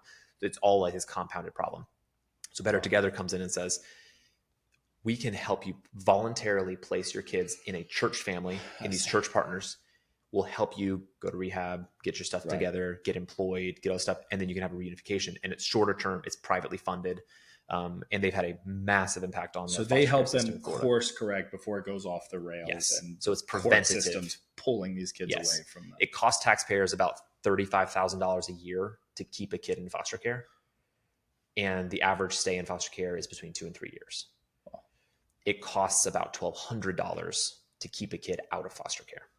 Total. Right. Just in preventative care. It's like anything, catch it early kind of So thing. We got involved with that. We got certified to do, it's called host families through Better Together. They're in Jacksonville as well. Okay. So if someone wants to become a volunteer or do job coaching or help or become like if your church wants to get involved, you can do it. You can host job fairs, you can do job training, you can become a host family. It's a phenomenal organization. That's good to know. We'll have to put their link in the episode. For sure. Yeah. So we started doing that. And then, cause that's what we wanted to do was, bring in kids that are younger and we're to the point, Sam's 5, almost 6, let's start doing this. Simultaneous, Aubrey and Jeremiah have functioned like our niece and nephew for 5 or 6 years prior to that. And so we could see early on that they needed parents and did not have them. And that the grandmother was trying her hardest, doing the most that she could do. And it was overwhelming. Right. And so early on, I was like, I want these kids. Right. Like they're part of my family. Like I want them. I was going to say they're within. What God had to do in my family. heart though was early on, it wasn't because I'm a visionary and I can see the future. Right. It was hubris. I wanted to rescue them and be the savior. Yeah. And I was looking at the grandmother as if she was the problem. Right. And in reality, the story had nothing to do with me. She was the hero because she, in her old age, after having 2 adult children with special needs, said yes to the children of her child who, like her grandchildren, said, yes, I'll restart parenting and I'll push off retirement and I'll do everything and take them to the games and show up to the football. Like she's the one doing that. She was the hero. Right. And so God had to do a really big motivation heart check in me where I had to lay that down. You were not in a position at that time to honor her for that. You were probably critical. Very critical. And God had to check my heart. And so fast forward to several years, we're going to consistently be in the role. We're going to be uncle and aunt. We're going to be uncle and aunt. We're going to live in this role for them. It was the year before before she ended up passing away. Carolina and I were driving back from North Carolina, a place where God often speaks to me because of the mountains and rivers and streams. Yeah, sounds like... And we're like, hey, Jeremiah has another 10 years before he's 18. Do we think grandma has 10 years left? Right. Because if not, it's us. Right. Would we let them go into the foster care system? Would we what would our response be? Right. And so we had planned a year in advance what our response would be when and if that happened. And so when it happened, and she passed away. Yeah. She passed away about 8 or 9 weeks after we took the kids. Okay. So she was digressing rapidly. and you guys had already put the forethought in place around this. What is our response? Right. Because we had to act very quickly. Right. Before the system acted. Right. And so, and to some degree, it was to our disadvantage, because if they were in the foster care system, we would have some sort of support. Right. As it is right now, we privately had to hire an attorney to privately get a court date from a judge to assess it and assign us as guardians, which means we're just the guardians, man. Yeah. Like we're essentially just family members that stepped in to say yes. The kids were never in the foster care system. You're shouldering it financially, you're shouldering it legally. Yeah. You're almost fighting the system versus like in the system. Don't have to fight it as much, but the system doesn't have any support metrics for guardianship. It's a weird spot, because they're like, typically speaking, people that don't have the support system are going to go straight into they're either going to go back with birth mom and then the system's going to catch them, or they're going to go straight into the system and then the foster care is going to catch them. Right. And you're somewhere in the middle of that. Yeah. Right. So like in Florida, if you're doing foster care, there's stipends and there's monetary help that can help offset those costs. And if you adopt a kid out of foster care, their college is paid for, their medical is paid for, their health insurance is paid for, their vision and dental is all paid for. And the state of Florida foots the bill for their 4-year education in state. None of that's available. Right. Fortunately, because we had some runtime, we were able to help grandma set up a trust so that the sale of the condo where they lived went in to evenly support the kids. And so some of that support does exist for us, but it's through a trust that her brother, my sister-in-law's father, manages. So we're not sitting here just like bankrupting ourselves, taking care of them. Right. We're financially able to, because there's support through a trust for them. And also the business that you've built is flexible and profitable enough. Yeah, profitable. And what a cool, I mean, I love this, like, connection of it all, because which came first, I love the intention. It sounds like you really think out and feel out and discern and get in quiet time, preferably by a river, in the mountains, so that when these moments happen, you're responding, but you're not reacting. Right. And that changes everything, because you're like, oh, I've already felt this out, thought this out. You can be reactive as long as the guiding principles are really, really clear. So like, I don't know how I'm going to react in every situation. I'm like, oh yeah, I've thought about it. I've got deep clarity on if this happens, then I'll do that. It's not like a chess game. Right. But if you have guiding principles that say, I will think about others before I think about my own self-interest, and I'm going to help people to the capacity that they can be helped. Yeah. So like some people have asked like, oh, well, what about like birth mom? Like the truth is she's in a very hard spot. Right. And I have deep compassion for her. Right. But my capacity can only extend to people that want help. Right. And even if she wanted help, I don't know that I have the capacity to both be the dad and the advisor to the birth. Like it is for other people in the body of Christ, other people in the organizational structure to help support that. She would have to I can't do everything. An immense amount of rehabilitation that I can't visualize or see, and I have no track record of understanding. And how old is she? My age. She's about our age. Yeah. Okay. So there's time, but she'd have to start quite a journey that would take years to reverse the years of addiction. Statistically and practically speaking, she's not going to get her kids back. Right. Ever. She might have an adult relationship with her kids. Right. Right. But she's never going to take care of them. Right. Right. So in the next 10 years, as Jeremiah becomes a 20-year-old, and if he wants to have contact, he's allowed to have contact. Of course. Right. So that's going to be an interesting, we'll have to check in on that when we do more episodes together, because this is really fascinating. Yeah. And the question I have for you as we kind of round third base today, how do you balance all of this, man? Like you've got, just from what I know, you've got church life, you've got family life, you've got business life. Do you have any hobbies or any things you like to do for fun, or have you is all that your fun? Because I don't really have any hobbies myself. I would work out, but I kind of chalk that up to health.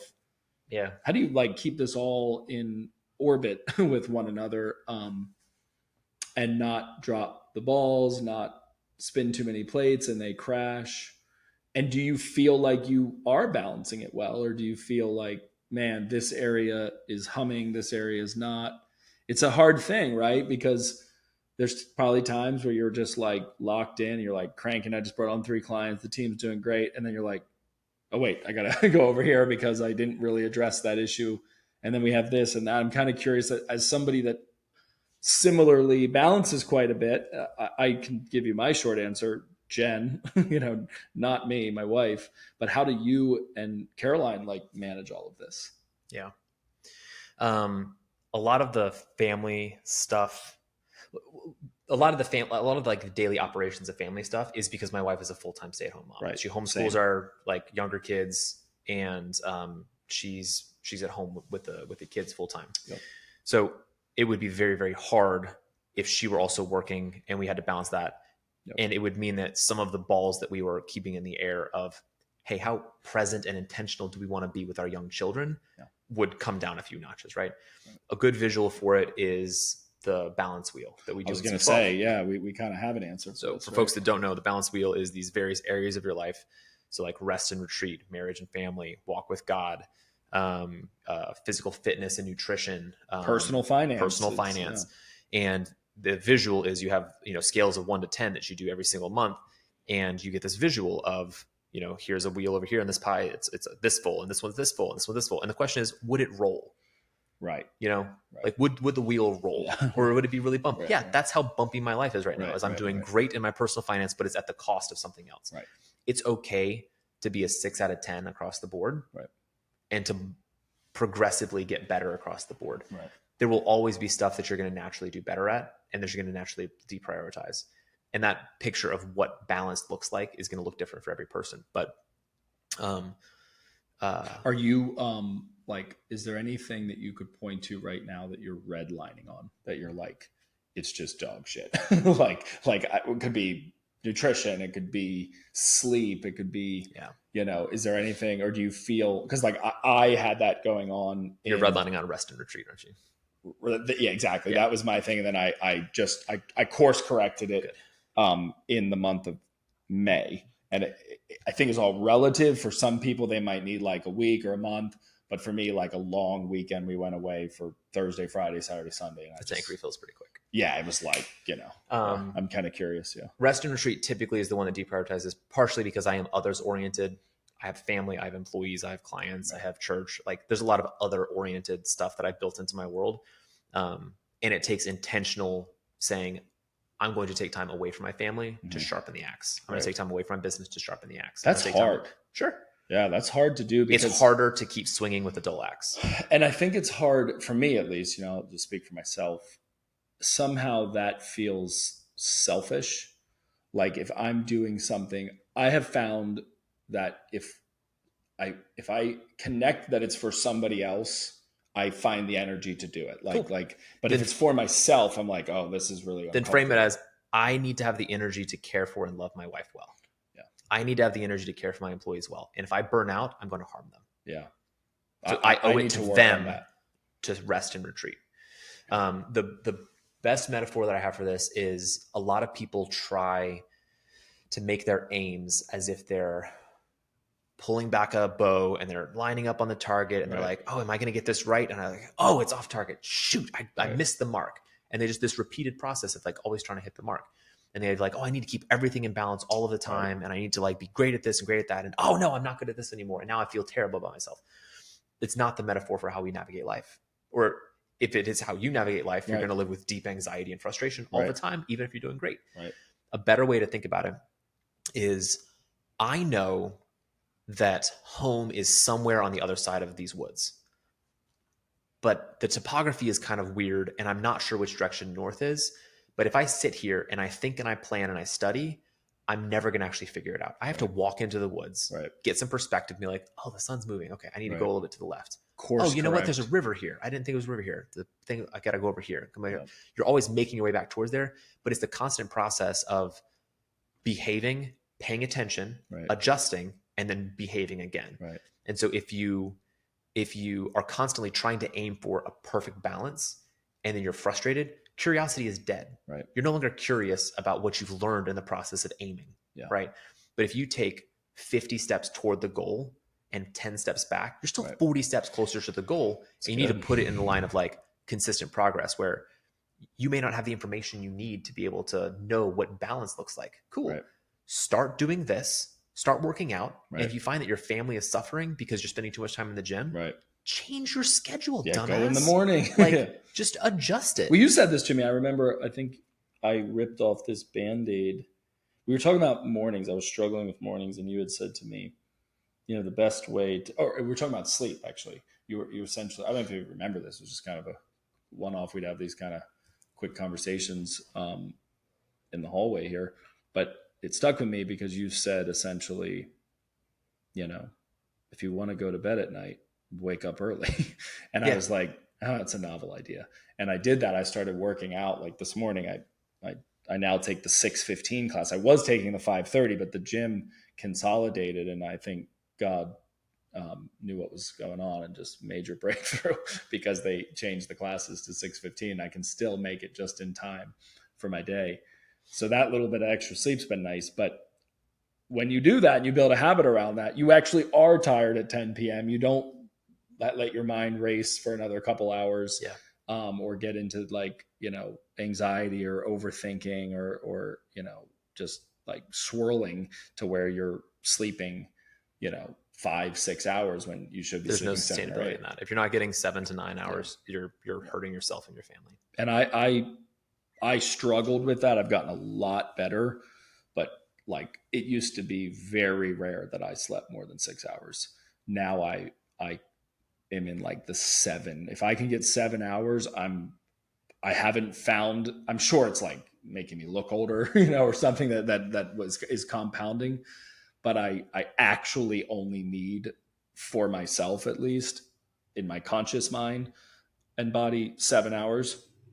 But I say that to say, okay, they're excited. Or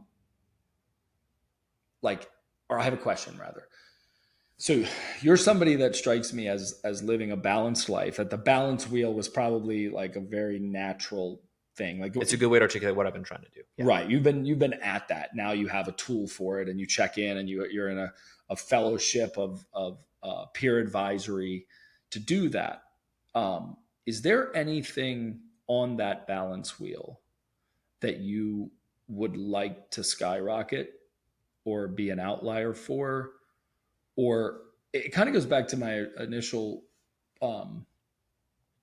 sentiment around, and the notion of, if you want to go fast, go alone. If you want to go far, go together. I am curious if there's an area of your life. I know you're at peace with the results of your life and the progression of them, right? I know you have goals around your business, and you have goals around your family. But, you know, in sort of a dream state, like if the stars aligned or if it was God's will, do you have dreams around one of these areas, like taking off, like you write a best-selling book, or your business goes to $100 million, or like, I'm just kind of curious if there's any like outlier. Or are you pretty, because I think I'm a little more extreme in my goals, and I envy you more, but you're just as driven. So it's not like some sort of like work ethic issue. You know what I mean? It's just, I think you're just like a better dude than me, you know, like a better person.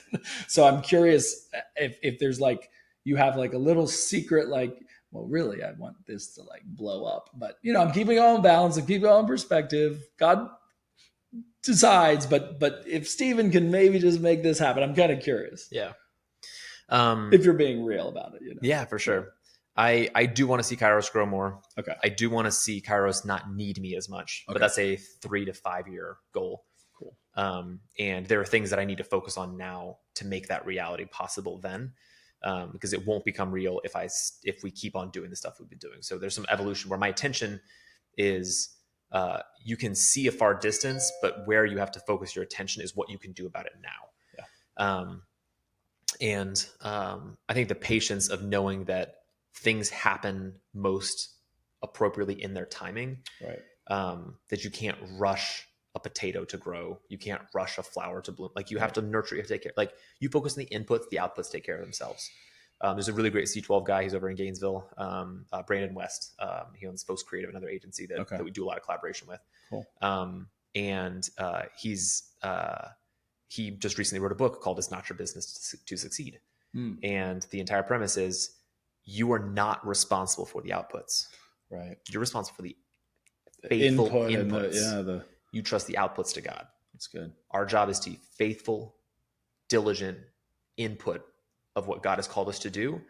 And if Kairos grows, Kairos is supposed to grow. Right. That's hard. But you have to focus on the inputs. Right. I'll bring you a copy. Yeah, please do.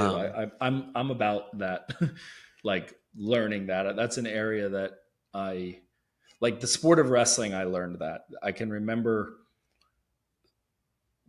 early on in my development as an athlete, I was always thinking about the result, right? And not just like whether I won the match or won who's the tournament. keeping score. The score matters. Literally the score. And then when I started to really hone in my skills around just doing the move, completing the move, there was this sort of domino effect. They literally call it chain wrestling, where you're chaining together and connecting sort of the inputs, and the outputs are setting up your next input. So now you're like, oh, this is all connected to one another. It's a cool flow state to be in. I know it physically from wrestling, but I'm feeling that happen in my business and in my core, where some of these areas are like the outputs, the results are sort of taking care of themselves. Talk to me about this, because I think people know generally the difference between a thinking of chronology and chronos versus kairos. It's aptly named, especially the way that you've said it. In God's timing, if kairos, I'm like, oh yeah, they're one and the same. Draw distinctions for me between these two things. And then did you name your agency this as a way to sort of stay accountable to it? Was it just a clever name? Like where'd you come up with kairos? I think that's an awesome. So in Greek, brand. there's two words for time. You said chronos is chronometer, chronology, it's sequential time. Okay. Kairos is the right time. So you would not say like, hey, this is the time to branch out on your own. That's not 7:45 a.m. Right. That's chronos time. In The Lion King, when Rafiki says, it is time, and he holds up Simba, that's kairos time. Right. He's not saying it's 5:45. It's like, this is when the schedule says to do it. He's saying, this is the appropriate moment for action. Yeah. And so, and with that means there is this God ordainedness of recognizing what the time is for, not just what time is it. It's what is the time for? What's the purpose of the time? Right. So I've loved that idea, because it means that there is a God honoring attention that we have to pay to recognizing what is God doing and how can we align our actions around the actions God's calling us to do in this moment. It was my second choice as an agency name, because I love that ethos, and I love the thesis of that name. My first choice was Veritas, which is Latin for truth. Right. Because I like the idea of a marketing agency built on the promise and premise of truth telling. That's cool. It was my favorite. Like, it still is. I still like that name more than Kairos as a name. But I kept forgetting the word Veritas. I kept having to be like, wait, what was the Latin one that I liked? In Vino Veritas. It's Veritas. Right. It's because it's 3 syllables. Right. It's kind of in the digital world, 3 syllables is less. There's fewer handles on right. it. You got my core. Right. Kairos, like a 2-syllable name is easier to remember. And so I was like, if I keep forgetting it and I have to use calories to even remember what that good idea was, I'm not allowed to use that, because it takes mental burn physical calories in confusion. And so I was like, I'm actually going to go for my second choice in names, because the first one I could be more excited about, but if people can't remember it, it doesn't matter. Right. And in your line of work, that if you were Kairos law firm, it might, or Veritas law firm, it might not matter, but it's very specific to the product that but you're the meaning delivering. behind Veritas I've always loved, because There's a lot of gray area in marketing. There's a lot of truth bending in marketing. There's a lot of deliberate concealing of information. And the idea that we reveal truth and we help organizations tell true stories is important. And it is so you've kind of built that into your core values and into your ethos, sort of into the Kairos way. But it was the initial like thought process. We have 6 core values. And the first one is think of others first. So we will always be others oriented. Okay. Second one is own the problem. And so that's this personal accountability. Like if I can see something, I can do something. Nice. Do what we said is number 3. So if we're doing those first 3 and then if we made a promise, we keep it, period. Yep. Make it better is number 4. Ask the stupid question is number 5. I like that. Super important. It's the one that has made the biggest difference in our culture is people. We had a client the other day, their Facebook account got hacked and I saw you write about this. Yeah. Their account got hacked and one of our newest employee was in there doing some admin tasks she'd been assigned, saw that one of the accounts had been cloned and the budget was shifted. And rather than say, oh, someone must know what they're doing. Right. That seems odd. Right. But I don't know more than the person. Who am I to question, the person that gave me this task? They flagged it and they said, hey, this looks odd. Is this supposed to be happening or not? Ended up saving the client well over 6 figures in ad spend because they had set the budget like $20,000 a day. Right. And we were going into a holiday week. If we hadn't noticed it that day, the client would have lost over $100,000 in ad spend. But you created a space for somebody to be like, ask stupid questions. Kind of a dumb question, but they didn't want to do this, right? Like, or like, was this part of the strategy? Or was this part of the plan? Or is it, what am I seeing here? That's good. So it's created safety for people to ask stupid questions or what is perceived as stupid questions. And it gives me permission and clients all the time where like a prospect or a client will be talking to us and be like, hey, one of our core values is ask the stupid question. I'm going to lean into that value and I'm going to ask a question you might think is really dumb. Why do you even have this service line if it's not profitable? And they're like, that's not a dumb question. Actually, we've talked about this a lot and we're still kind of on the fence. And like it gives permission to not pretend like you're the expert. Right. You have to put on the idiot hat every once in a while and look at it like an idiot. Right. And then the 6th one is be fun under pressure. Okay, cool. Which if that was the first one, we'd have a very different culture. Which says your job is to put up with how hard this is in a nice way. But it's the 6th core value. We have them hierarchically I like that it's ranked. hierarchical. It has to be hierarchical. Otherwise, there's no framework for decision making. Right. Because that's how I make decisions. If they have a values framework, any employee can make a decision if they're thinking of others first, owning the problem, making it better, doing what we said, asking stupid questions, and being fun under pressure. I love this. Our core values are major guardrails and guideposts for decision making. We have 3 of them, so they aren't as filtered as yours. Do you require any decision to go through all 6 of these filters? Is there log jams and you go like, hey, it made it through the first 3? Like, how do you discern and have discretion?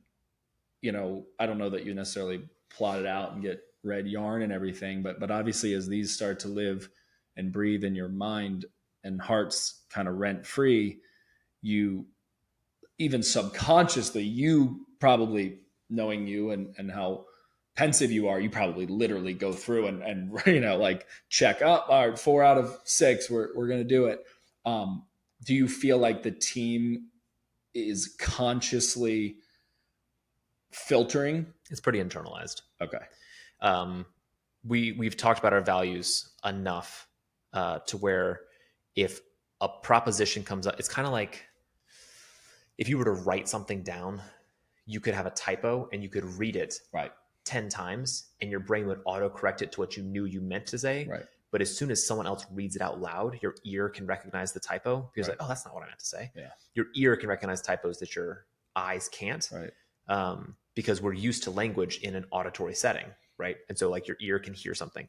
Right. So in a similar way, when an idea or a proposition or a problem is presented and we talk about it, as soon as it's out in the open, our ears understand what Kairos sounds like. Right. We know what the sentences that Kairos says sound like. And when someone is speaking out of fear or self-protection or self-interest, it sounds like someone played a wrong note in a music that we're all familiar with. We know what the wrong chord sounds like because we've dialed in what the right chords sound like. So it's less mechanical and it's more holistic and harmonious of like, we know what the harmony of our agency sounds like. And so when something is in discord with it, it becomes just very obvious. And so things just don't typically make its way into real conversations. Right. If they're in discord. It just, they're out of tune. Yeah. That's good. And I think so many people skip over that part because it is abstract. It doesn't necessarily in the short term show up on the P&L. In the long term, it does drastically. Yeah. So I think you'd agree that, anyone listening that is business building, team building, leadership building, like spend some time and really sort through values, mission, vision. Like I know it's something we talk about constantly within C12. So it's probably just top of mind for us. And we check in on that often, like the balance wheel. But that I found was when things really came to life for me and for my core. And it sounds like you've always approached it this way. So we've talked about a lot of good things. Yeah. We've talked about some bad things. Something I want to preserve in these conversations, because I'm blessed to have been surrounded by great people like yourself that are winners, and typically winners win, right? They don't win every time, but they have a batting average that puts them, that tip the scales, that you're winning more than you're losing. But I have found that I learn the most when I take the hits, when I take the L's. Yeah. And it's not always wonderful. And it doesn't necessarily mean you got to air out your laundry per se, but without any specifics, before we got started today, and we were just kind of catching up before we went live, you were telling me about a client that it just went really badly. Yeah. That like everything just like went wrong. Yeah. And that it cost you. It wasn't like, oh, I didn't make money on this deal, or this. It cost us a lot of money to do the right thing. Right. Yeah. So I want to hear a little bit about that. Yeah. We won't end on that note. I'm gonna gas you up before but I think that like it made me think of something I'm dealing with real time, where the last 2 weeks I've had to go into meetings where I'm in a sort of a standstill with a client. They've made certain claims. We've been able to back up those claims, but we also acknowledge that we could have communicated better, that there was, things that we could do better. And it's just not a fun conversation. It's not a part of the job description that you're like, love this part. Right. And I just think some vulnerability around that, some transparency around that could help people that deal with this, right? And like how you build rhino skin around it, course correct from it, possibly, make an entire pivot. So tell us a little bit about that generally. And then you also have a specific story you were saying. Yeah. So as much as you want to share, I think it'd be cool happy to take you. While I'm talking, you want to plug your laptop in? Because it's about to die. Oh yeah. See, this is, and the other thing I'm learning, I learn something every time, is to mute that, because I've never had the, luckily Kenny could edit this stuff. Yeah. Good catch. I've never had the sounds going off because I've always remembered to mute it. Sure. Or maybe it just didn't happen. No, you're good. Yep. So yeah, we're jamming. We're up at like 2 hours. Yeah, so. And I have a luncheon at noon at UNF for the 40 under 40. Good for you, man. So I've got maybe like 10 minutes. Perfect. Yeah, let's just kind of find ways to close out. So So we had a client, and what's funny is every year we try to set a word or a phrase or a mantra for what the year is. And this year we split out into quarter words. So every quarter has a mantra that goes underneath the entire value of the year. So this year we are focusing on the value of do what we said. In a previous year, we focused on a different value because that's what we needed to do. I think it was our Make It Better year was 2023. So working on it more, focusing on that value and like, what does it mean to improve in this value? Like, and every year we'll have an annual meeting to say, what do we need to be doing? Like, what is our focus? What are we weak in? Where should we be bolstering? And the previous year it was, we need to make it better. Like we need to improve our systems, improve our processes. Specifically with Stephen not being here, we have to focus on making the machinery stronger and better without Stephen part of it. And we did that. The machinery got a lot better. What we noticed was that we were dropping stuff. Like the machinery got better, but some of the output, the quality of the output, we were like, man, we took a hit. Like we improved the systems, we downshifted a bit, and we need to focus on the quality of the output that we're producing. Right. And so this year is our make it better year. It's our do what we said year. Okay. And so we split it into 4 different categories where we have to make promises we can keep.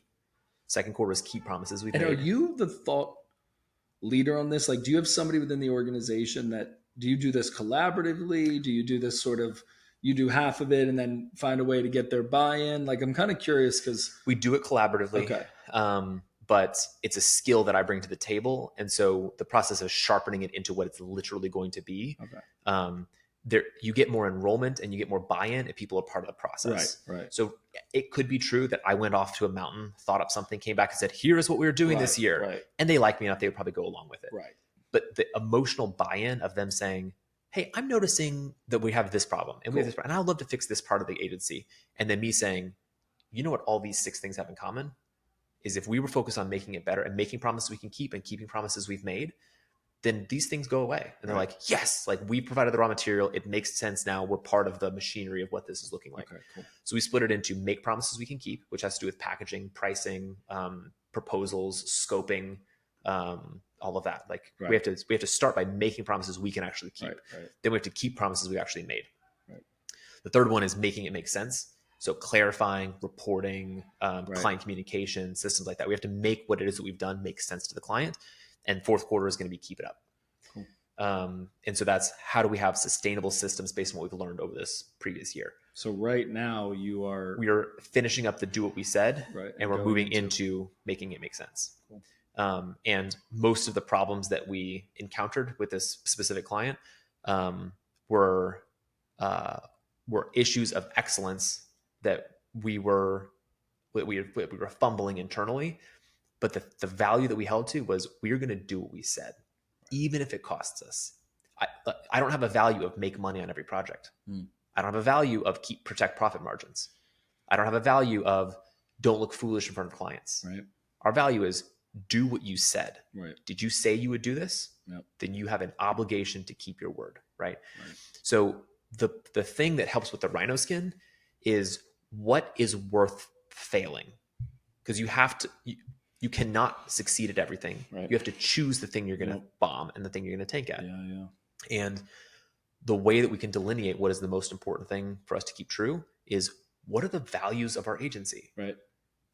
Because you have intentionally created those to hold up as the highest thing that you will hold and sacrifice other things.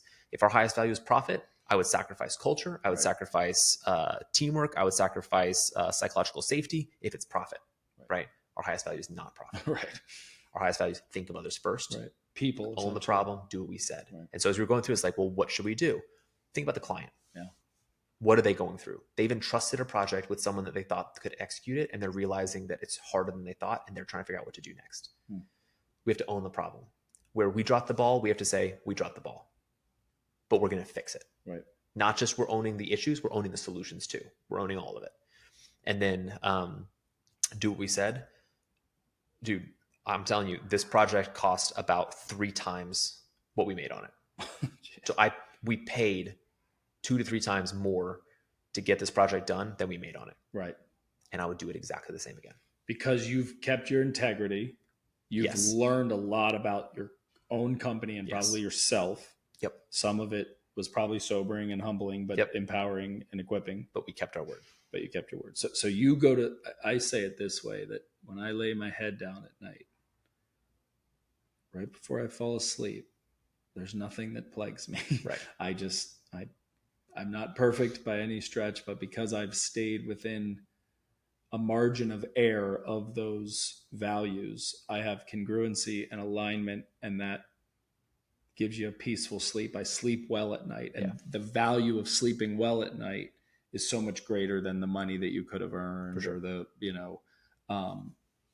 whatever, the referrals that you could have received. I have nothing to hide. Right. Yeah. It goes back to our initial conversation nearly 2 hours ago around light. Yeah. Right. That all things come to light anyway. Right. So it's like, you might as well put them out into the light because it's going to outshine the darkness of this. And then that gives you something more valuable, which is the energy to see the light of another day. In other words, just keep going and keep going. And I'm sure you've had course correction. You probably had to like restructure some of your process or just get real. Like, guys, we don't do these projects.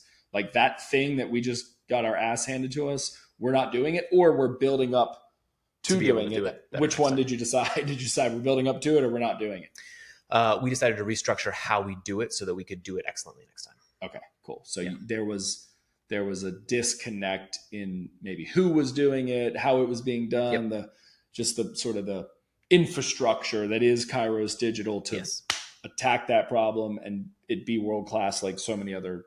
If we had that exact same project now, I'm confident it would get knocked out without. Isn't it weird when you go through these missteps and these, like knockdowns, the hindsight is so valuable because you're like, we will never make that mistake again. Like I know exactly what went wrong. It would have been nice if a little birdie came and told me beforehand, but unfortunately you got to go through it. There's no way to avoid it. And I think maybe what that 2% is, or that 9%, not that we get like a badge for this or anything, but it's people that are confident enough to put themselves out there, but humble enough to learn when they put themselves out there and got, beat down and beat up through the gauntlet of it all. So that's cool, man. I appreciate you sharing that because I know you do great work. I know you're getting all kinds of accolades and PR and just like,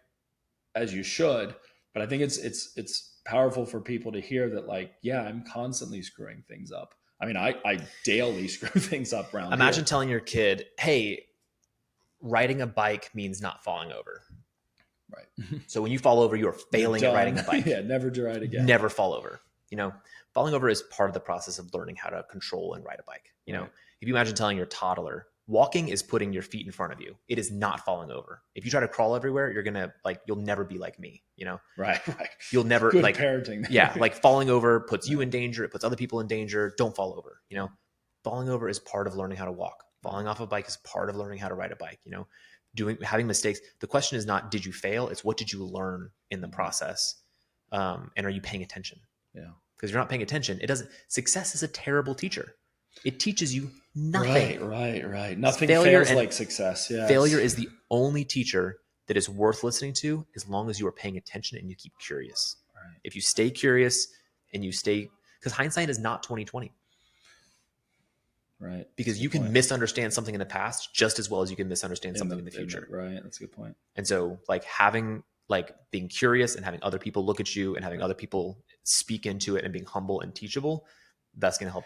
Dude, that's what C12 is too. I mean, I know we're giving mad shout outs to C12, but we should, because I mean, I last year got like tethered and feathered and tarred, or however you say. I mean, I just got a beat down from the group because I was not looking at our finances closely. I was just thrilled that the company was growing and that it was scaling and that we were like breaking through. And I just was not paying attention to what was happening at the most basic level, which is the P&L. And man, was it like close, like just barely by the hair on my chinny chin course corrected it. And now fast forward, profitable, 12.5% margin, like growing a really healthy business. And if it weren't for damn near like driving the company into extinction, failure. Yeah. But like you said, not just the hindsight of that, but the curiosity around that, the exploration of that, having a council of people that can speak to you in love, but tough love, truth in love, but veritas in love. It's good stuff, man. I've been kicking around this question that may or may not stick, but I have interest in it. It's a little bit of a play on words for my last name, but I'm curious what you, Stephen Freeman, were born to do, which isn't really the fair question because it's really more like, who were you born to be? Not what were you born to do, but sort of the connection between those things. Can you answer that? And are you doing it? Do you feel like you're on the path that God ordained for you and that you chose? I think so. I mean, if not, you fooled me and many others. But I'm curious, like in your heart of hearts, in your core, if you will, if you feel like you have alignment in that, and sort of what that looks like in this moment. And then maybe a little bit set out, we're talking in a couple of years from now. Are you further away from or closer to that purpose and that identity and that, those outcomes because of those inputs? God created me to communicate. Love that. To be a communicator, to communicate clearly, to make complicated things that are holding people back clear and removing the obstacles out of their way. Everything that makes me feel that makes me come alive has to do with using words to help people get unstuck. Mm-hmm.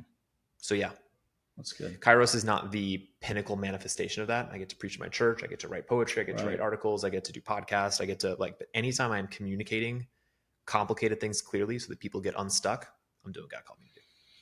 I love the clarity in that. I love the confidence in that. And as somebody that fancies themselves a decent communicator, you're damn good, man. You're really good. That's why I was pumped to have you on today. I knew thanks for having me. We get a lot out of it. Yeah, man. Heck yeah.